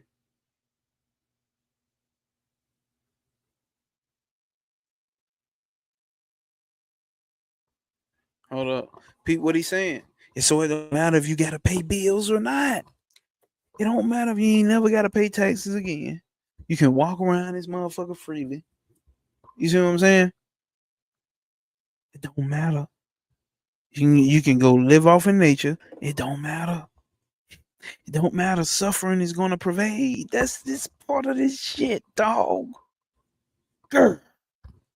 Yeah, he good now. Damn, I ain't hearing what he said about my comment.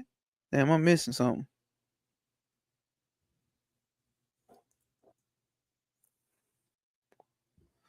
It was part of my last cat lady statement. Human diabolism.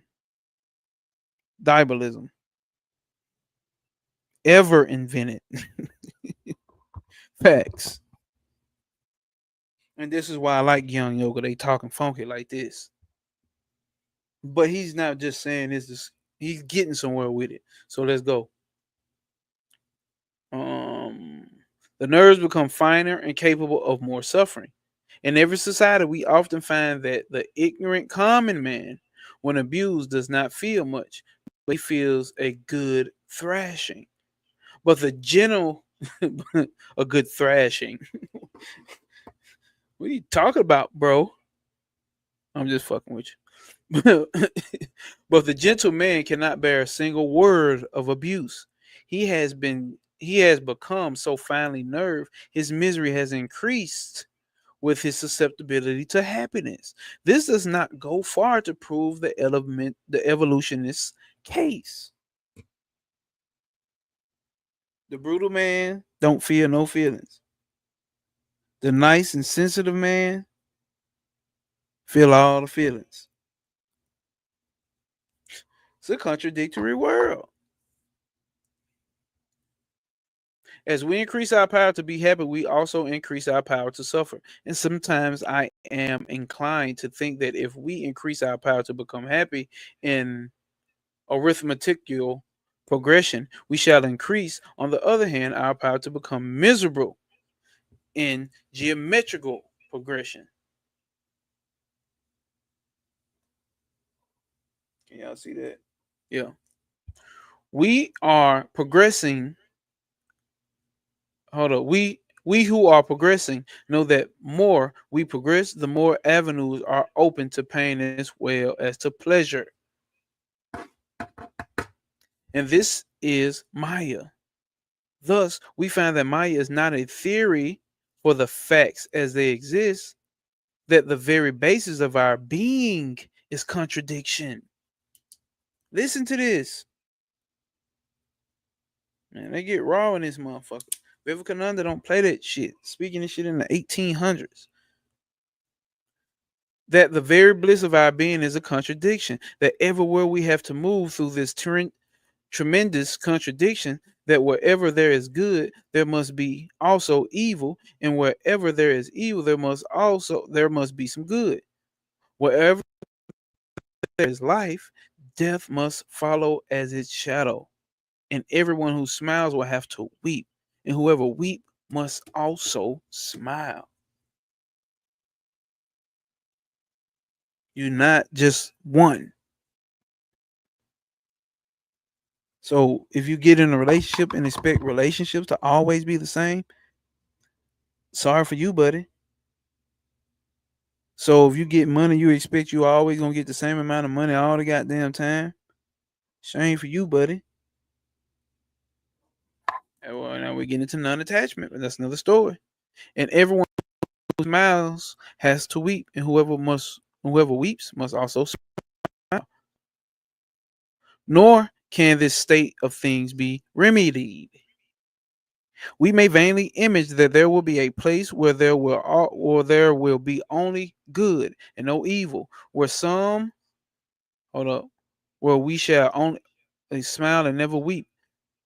This is impossible in the very nature of things, for the contradiction will remain the same. Wherever there is the power of the producing, wherever there is the power of producing a smile, in us there lurks the power of producing tears. Wherever there is the power of producing happiness, there lurks somewhere the power of making us miserable. Thus, the Vedanta philosophy is neither optimistic nor pessimistic. We not picking sides. That's why I like this shit. So if y'all just joining, if you ain't clicked that link inside of the chat yet, that link inside of the chat sends you to the group email or the email list, adds you to the email list for future endeavors, for future PDF study guides. Everyone will be receiving a study guide after this chapter. I seen that y'all been using it, right? Y'all actually been using it. So and downloading the PDF so people see them like study guides after the fact, just for you to sit with something, all right? Rainwater, hope you signed up, click that link, and did it.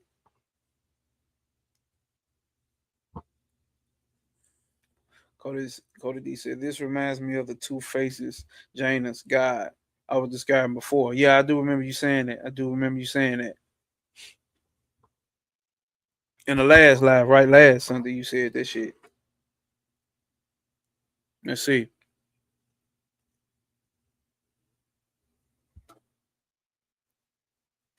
Thus, the Vedanta philosophy is neither optimistic nor pessimistic.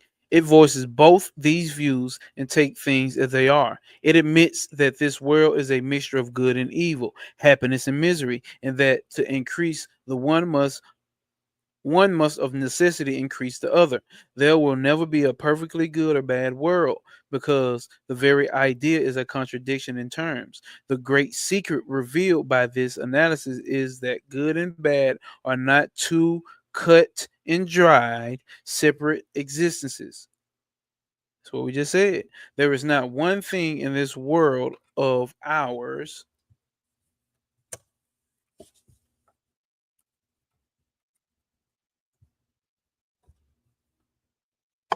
There's not one thing in this world of ours which you can label as good and good alone. And there is not one thing in this universe which you can label as bad and bad alone. The very same phenomenon which is appearing to be good now appear to be bad tomorrow. The very same phenomenon which is appearing to be good now may appear to be bad tomorrow. The same thing which is producing misery in one way produces happiness in another. The fire that burns the child may cook a good meal for a starving man. The same nerves that carry the sensations of misery can also the sensations of happiness. Sit with this, y'all. Sit with it. Meditate on it. The only way to stop evil, therefore, is to stop good also. There is no other way. To stop death, we shall have to stop life also.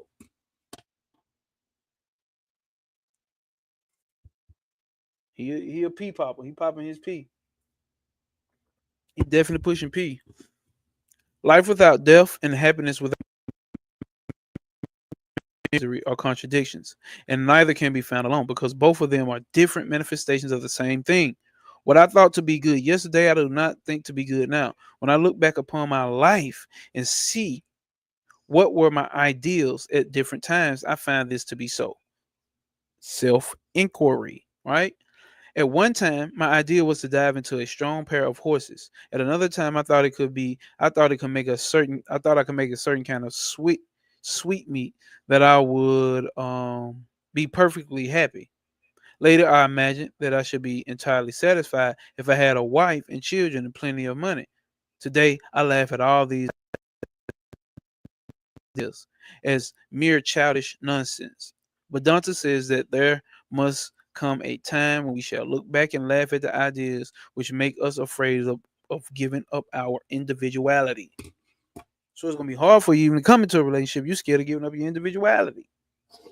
And he's talking about on a certain level, of course.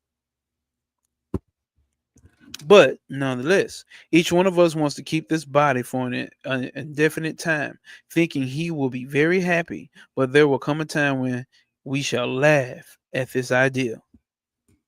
That's why, remember, I keep the Joker in the back. I had the Joker in the background. It's over there by my bed now. Why so serious? Why? Especially when you understand shit like this. Why? Why so serious? I ain't saying don't be serious about nothing. If you have a family, if you want a wife and kids, still, I'm of that nature. Wife, kids, home. Hell yeah. But I'm not of the nature that everybody's gonna wake up every day like this. Like, oh, hey, love you. Hey, daddy, love you. Hey, baby, love you. She getting too goddamn grown for her britches. It's gonna come to that point. You see what I'm saying? It's gonna come to that point where your kids defy you. Yes, it is. Part of this the nature. Part of the nature here. It's just what happens. You did it. We all do it.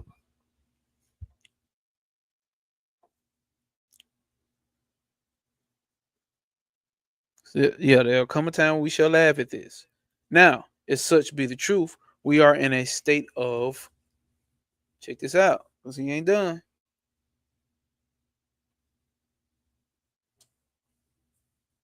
Hopeless contradiction. We are in a state of hopeless contradiction. neither existence nor non-existence, neither misery nor happiness, but a mixture of them.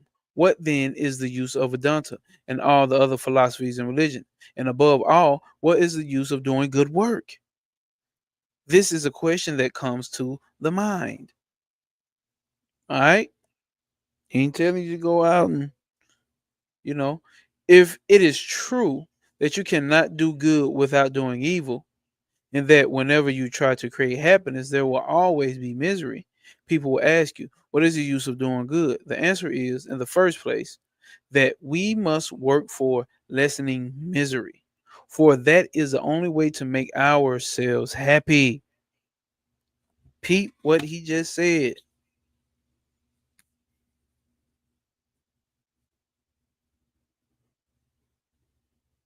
Hold up.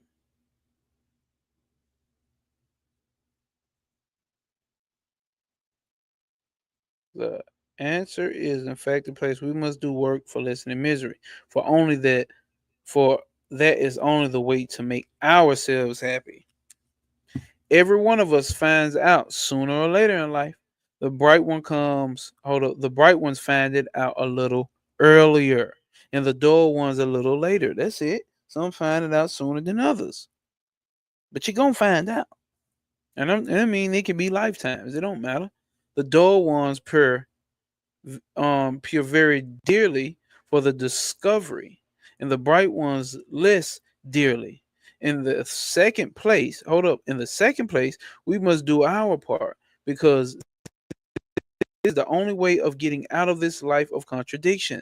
The forces of good and evil will keep the universe alive for us until we awake from our dreams and give up this making of mud pies. Sound like some shit Bobby Hemmett told you. That lesson we shall have to learn, and it will take a long, long time to learn it. Attempts have been made in Germany to build a system of philosophy on the basis that the infinite has become the finite. Such attempts are also made in England. The analysis of the position of these philosophies is this: that the infinite is trying to express itself in the universe, and that there will come a time when the infinite will succeed in doing so. This is all very well, and we have used the word infinite in manifestation, in expression, and so on. But philosophers naturally ask for a logical, irrefutable basis. A basis for what? A basis for,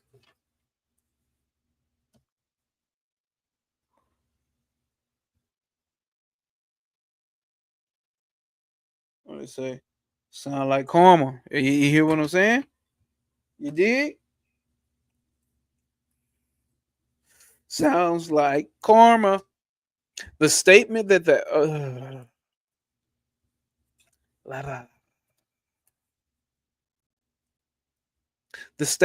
the finite can fully express the infinite, the absolute, or the infinite can become this universe only by limitation. That is key. Do you hear? To be able to create, you got to place things under limitations. Remember? Because when we talking about limitations, when we talking about the divine feminine principle, Bina, and what did the unfortunate call in the book? Mula Prakriti. Mula Prakriti is Maya. For the absolute to create, for you to even exist in a manner, no matter what manner, no matter what universe, Andromeda, fourth, fifth dimension, sixth dimension, whatever one you want to go to, you get placed under limitations. Something has to be placed under limitations. Maybe the next existence we don't have the limitations of dying, but some form of limitations will be placed, and those beings during that time and during that existence will come to awareness that they're being that limitations. Boom, boom, boom. And then it's a game that we're playing. We're putting ourselves in limiting places to create for ourselves, to create ourselves. It's not even ourselves. It's the one self that exists, the pure consciousness. We have to put our pure consciousness has to put itself under limitations because it's everything that can ever exist, that can ever and ever will be. What we talk about on this past live stream on Wednesday or Thursday about the Matrix. All of this still exists in triple black darkness, the pure unconsciousness. That's what the tree of life's telling you. That's what the Egyptian shit is telling you with noon, a nuke going the sky. All of it exists. All right. Where we at? I'm gonna highlight that. The absolute.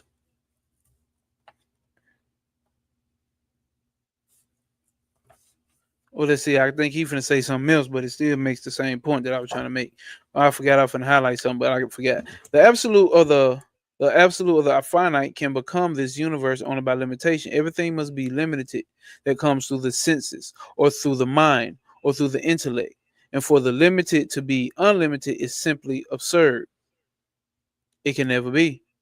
Uh-oh. But Dante, on the other hand, said that this is true, that the absolute of the finite is trying to express itself in the finite, but there will come a time when it will find that it is impossible, and it then have to be a retreat.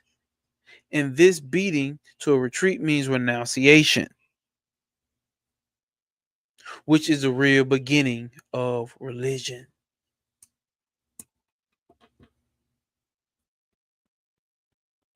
Hmm? Nowadays, it is very hard even to talk of renunciation. It is said of it is said of me in Americas that I was a man who came out of a land that talked of renunciation and had been dead and buried for 5,000 years. See, and that's what I be saying. Like when we dealing with this, I look at it as like we have some form of different dharma. See, over there, you can go to the Himalayan mountains.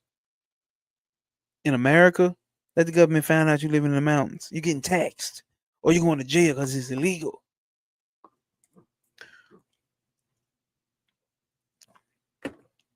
I think our dharma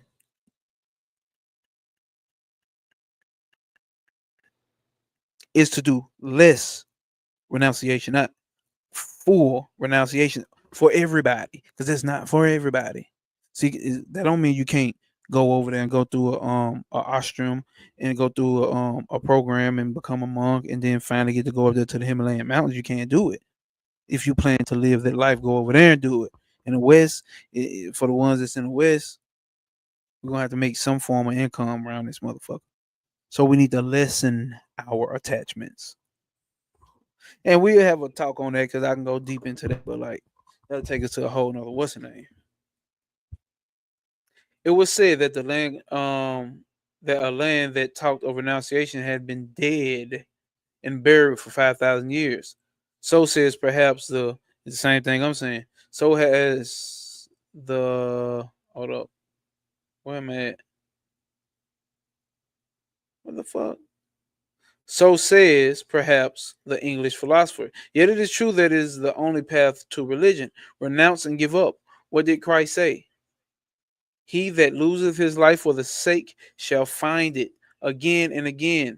He preached renunciation as the only way to perfection.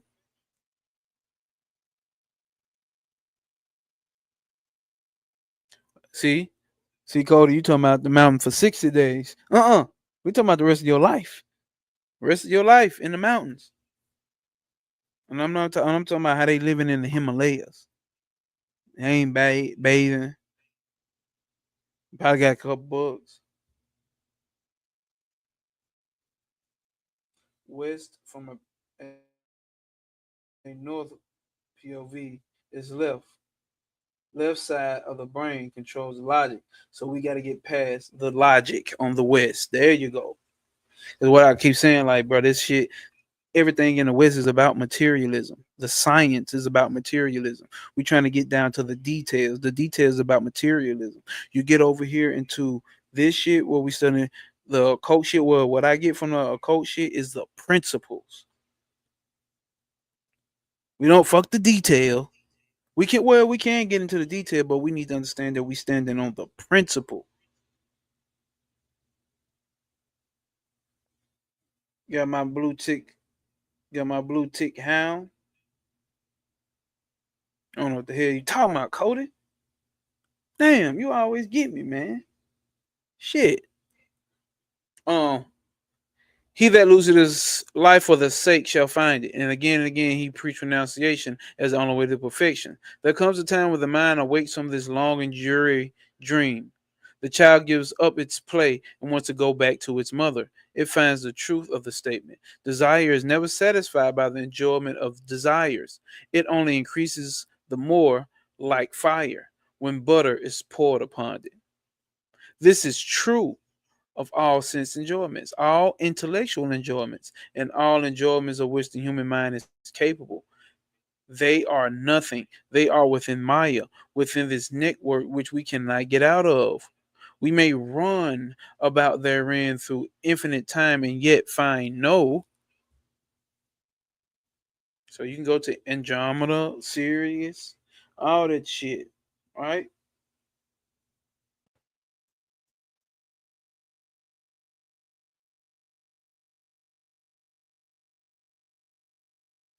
Upstate Farmer Face, upstate New York.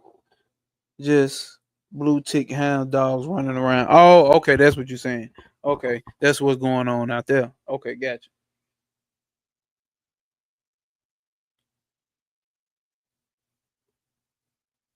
He said I'm confusing. I meet people first, and they're explaining how I'm already extremely confusing. Hey, I wonder what the fuck going on up in your mind, and those be the ones that be enlightened like a motherfucker. I'm like, what the fuck is he talking about? This motherfucker is communicating with the all pure, unconditioned consciousness. We just don't understand what the fuck he talking about. Well, we enjoy your motherfucking presence here, Cody. I tell you that. And whenever we struggle to get a little enjoyment, a mass of misery falls upon us. How awful this is. And then I think of it, I cannot but consider that this theory of Maya, this statement that it is all Maya, is the best and only explanation. What amount of misery there is in the world. And if you travel among various nations, you will find that one nation attempts to cure its evil by one's means, and another by another. The very same evil has been taken up by various races, and attempts have been made in various ways to check it. Yet no nation has succeeded. Egypt failed, the ancient and indigenous Americas, the old Africa, India, China, it's all happening. The very same evil has been taken up upon various races. The black folks, whatever, the white folks, it comes to an end. And yet no nation has succeeded. If it has been minimized at one point, if it has been minimized at one point, a mass of evil has been crowded in at another point. Thus it goes. The Hindus, to keep up a high standard of chastity, and the race have sanctioned child marriage, which in the long run has degraded the race. To keep a high standard of chastity, have sanctioned child marriage. Do you hear that? That ain't good over here. That's evil over here. Can't marry no child. But obviously, chastity in a race has sanctioned child marriage, which in the long run has degraded the race. At the same time, it cannot deny that this child marriage makes the race more chaste. Would you have what would you have? My bad. What would you have? If you want the nation to become more chaste, you weaken men and women physically by child marriage. On the other hand, are you in England any any better off? On the other hand, any of y'all in England or America better off? No, because chastity is the life of a nation. Do you not find in history that the first death sign of a nation has been unchastity? You hearing that? Do you not find in history that the first sign death of a nation has been unchastity? When that has entered, the end of the race is in sight. All this fucking is going on. The end of the race is in sight. We shall get a solution of these mysteries. Where shall we get a solution of these miseries then? If parents select husbands and wives for their children, then its evil is minimized. The daughters of India are more practical than sentimental. If you met anyone from India, I asked them questions about marriage and all that type shit, and that's the vibe.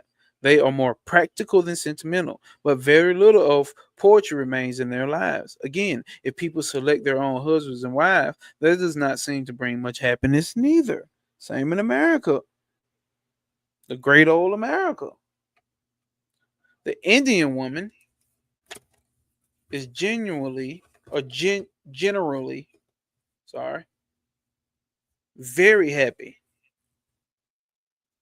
There are not many of cases of quarreling between husbands and wife. On the other hand, in the United States, where the greatest liberty obtains, the number of unhappy homes and marriages is large. This is the 1800s. Y'all talking about men and women of this generation, and it's been going on. It's been going on. It's been going on. What a generation of men that still, what a generation of women that still. It's been a facade, buddy, the whole time. This 1860s he's talking. It's 2025. Ain't shit.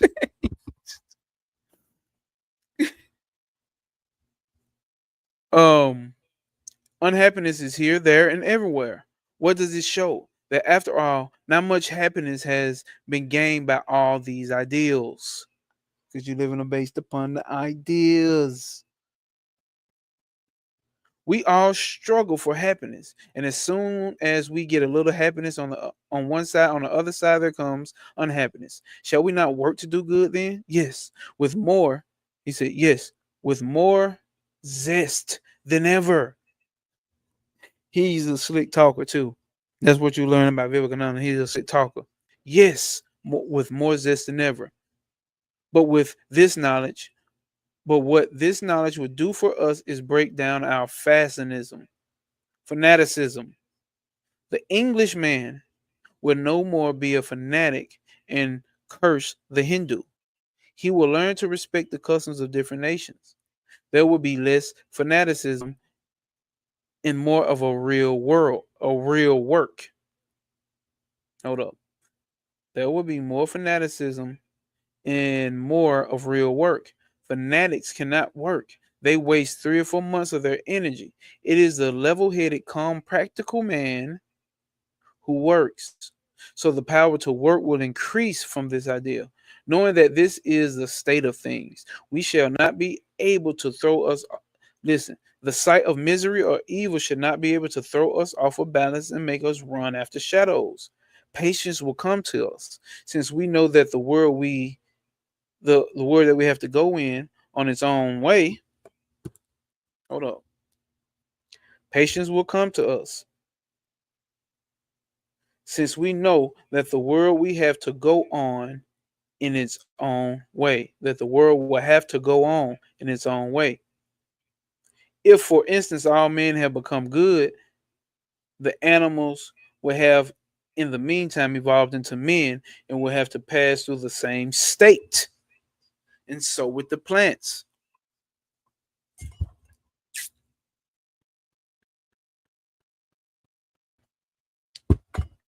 We talking. But one thing is certain. The mighty river is rushing towards the ocean, and all the drops that constitute the stream will in time be drawn into the. So in this life, yeah, I hope y'all know where he's going with it. With all its miseries and sorrow, its joys and smiles and tears, one thing is certain.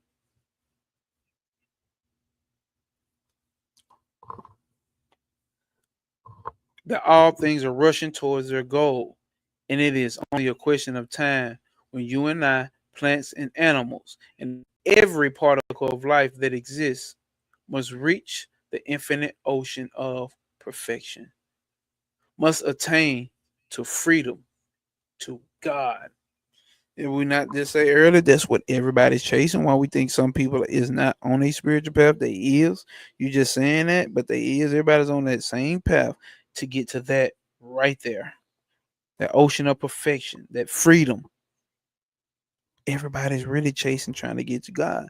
That's where everybody's doing drugs. That's where everybody's fucking and trying to bust a nut, have an orgasm. That's where everybody's getting drunk. That's where everybody's fighting, playing sports, making money. That's where everybody's doing everything to get back to God. Young as a jaguar. Young as a jaguar. Young jaguar. Young jaguar. Let me repeat once more that the Vedantic position is neither pessimism or optimism. It does not say that this world is evil or. Oh, one thing for certain, that all things rushing towards their goal, and it's only a question of time. And when you and I and the plants and the animals and the very particles that exist must reach the infinite ocean of perfection, must attain to freedom, to God. Let me repeat once more that the Vedantic position is neither pessimism or optimism. It does not say that this world is all evil or all good. It says that our evil is of no less value than our good, and our good is of no more value than our evil. They are bound together. This is the world, and knowing this, you work with patience. Come on, y'all. Is that a gem or not? Is he not dropping? What for? Why should we work? If this is the state of things, what should we do? Why not become Gnostics, agnostics? The modern agnostic also knows that there is no solution to the problem, no getting out of this evil of Maya. As we say in our language, therefore, they tell us to be satisfied and enjoy life. But here, again, is a mistake of a tremendous mistake, a most illogical mistake. And it is this: what do you mean by life? Do you mean only the life of the senses? And this very one of us differ in this, every one of us differs only slightly from the brutes. I am sure that no one is present here whose life is in the senses. Whose hold up. I'm sure that no I'm sure that no one is present here whose life is only in the senses. Then this present life means something more than that. Our feelings, our thoughts, and our aspirations are all part of the parcel of our life. And it is not struggle in the struggle towards the great idea, towards perfection. Our thoughts, I'm going to read that again. Our feelings, our thoughts, our aspirations are all part of the parcel of our life. And is not the struggle towards the great ideal, towards perfection, one of the most important components of what we call life. According to the agnostics, we must enjoy life as it is. The agnostic position takes this life minus the idea of perfection to be all that exists. That ideal, the agnostic claims, cannot be reached. Therefore, let's see how many more pages we got. Okay, we got 2 pages, y'all. Then we out of here. 2 pages, then we out. Yep. Everybody trying their way to realize though. Zero, straight up.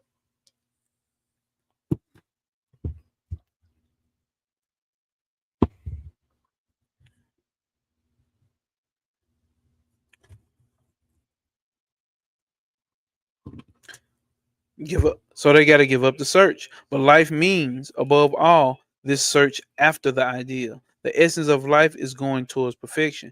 We must have that.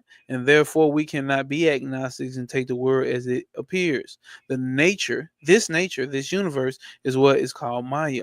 All religions are more or less attempts to get beyond nature. That's what all religions are. The crudest or most developed expressed through mythology or symbology, stories of gods or angels and demons, or through stories of saints and seers, great men or prophet, or through the abstractions of philosophy.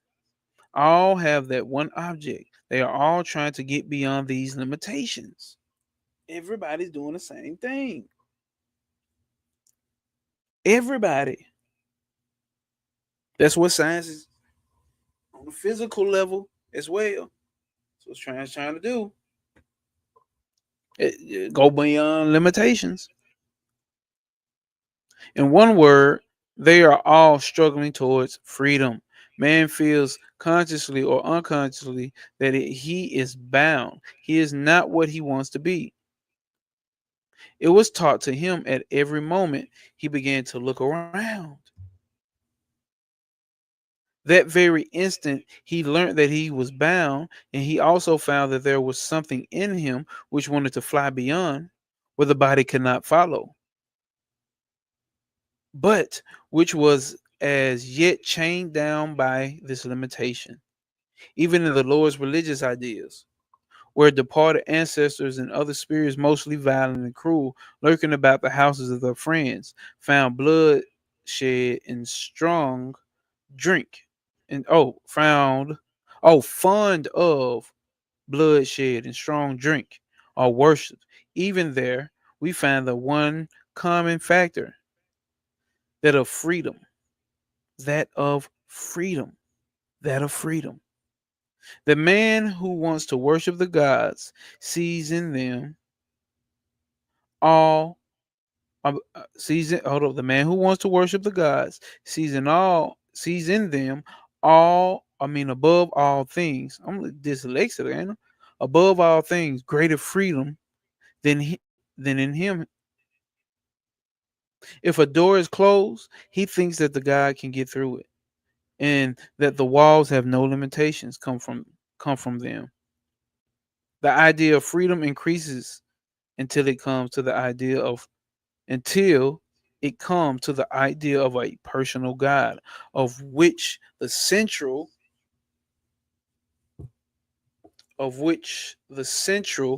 concept is that he is being oh no that he is beyond the limitations of nature, of Maya. I see before me, as it were, that in some of the forest retreats this question is being discussed by those ancient sages of India, and what even hold on, and that when even the oldest and the holiest among them fail to reach the solution, a young man stands up in the midst of them and declares, "Hear, ye children of immortality, hear ye who live in the highest places, and have found the way. By knowing him who is beyond darkness, we can go beyond death." Highlightable because that's coming to another lecture near you. Because what? By knowing him who is beyond darkness, we can go beyond death. This Maya is everywhere. It is terrible. Yet we have to work through it. The man who says that he'll work when the world has become all good and then he will enjoy bliss is likely to succeed as a man who sits beside the Ganges and says, which is the Ganges River he talking about over there in India, and says, "I will ford the river when all the water has run into the ocean." The way is not with Maya but against it. This is another fact to learn. We are not born as helpers of nature, but as competitors with nature. We are its masters, but we bind ourselves down. Why is the house here? Nature did not build it. Nature says, "Go live in the forest." Man says, "I will build a house and fight with nature." And he does so. Huh? And he does so. The whole history of humanity is a continuous fight against the so called laws of nature. Niggas still been trying to fight. You trying to fight death away. You trying to fight. This is nature. It's the nature of this place. Hasaja, Hasaja, peace, peace, peace. S.O. motherfucking P. Carter D said better than Squid Games. Shit. Is it? This is why I'm just fucking with you, but is it though, motherfucker? Is it? Is this shit better than Squid Games? Or it's just a bigger playing field than Squid Games? Well, I never seen Squid Games. I know what it is though. This is another fact to learn. We are not born helpers of nature. Okay. All we did was fight with nature. That's what I remember where we ended at. Yeah. I will build a house and fight with nature. And he does so. The whole history of humanity is a continuous fight against the so called laws of nature. And man gains in the end. and man gains in the end. Okay, coming to the internal world. There too, the same fight is going on. The fight between animal man and the spiritual man. It's the nature of this place for a battle to happen, man. People just act like nature is just. You've been fighting it your whole goddamn life, your whole incarnation. That's what the human has been doing. And then you got the fight going on the inside. And then you pick a fight with people on the outside. Same shit.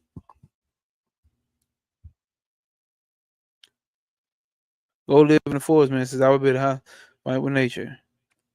Okay, the whole history of humanity is a continuous fight against the so-called, we said the spiritual man. So between the animal man and the spiritual man, right?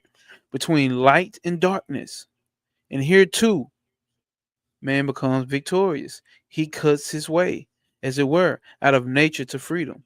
We see then that beyond this Maya, the Vedanta philosophers find something which is not.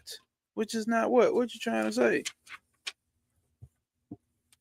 That's the next chapter, y'all. All right, which we're gonna get into, which is gonna be more in depth with it. As you can see, he was just breaking down what this motherfucker is down here, and you just gotta take it for what it is. Now he finna take into the higher levels of philosophy on the next chapter, which will be next Sunday. All right.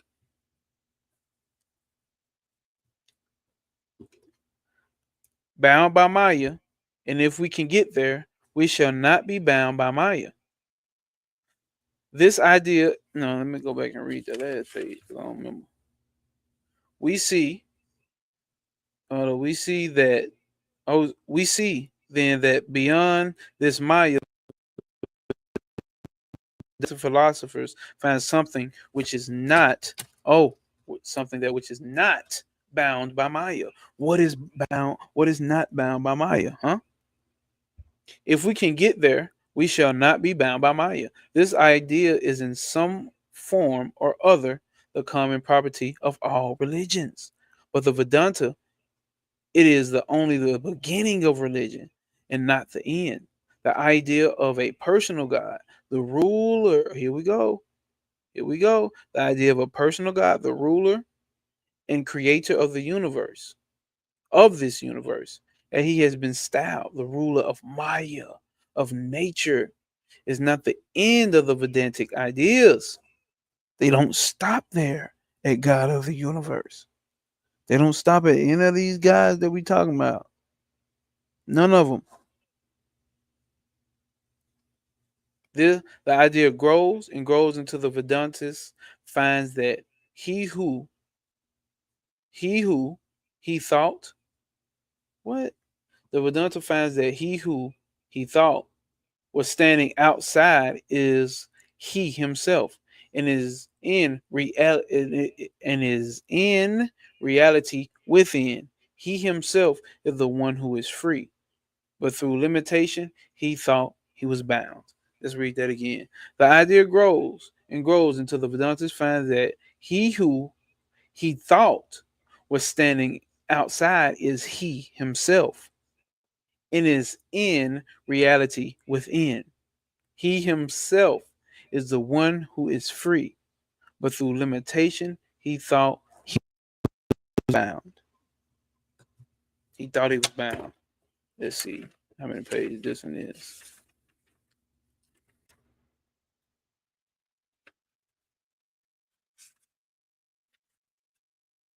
Yeah, this one a little long, y'all. Yeah, we ain't gonna be able to get through this. And then we get Maya and freedom after that. So we got 1, 2, 3 chapters on a Maya and freedom. All right. And then we'll get into God God in everything. So yeah, Maya, the evolution of God. Next chapter, next Sunday. We did it. For those who are just checking in, please hit that link inside of the chat that's pinned in the chat. It's telling y'all, hold up. I can go on the internet. Yeah.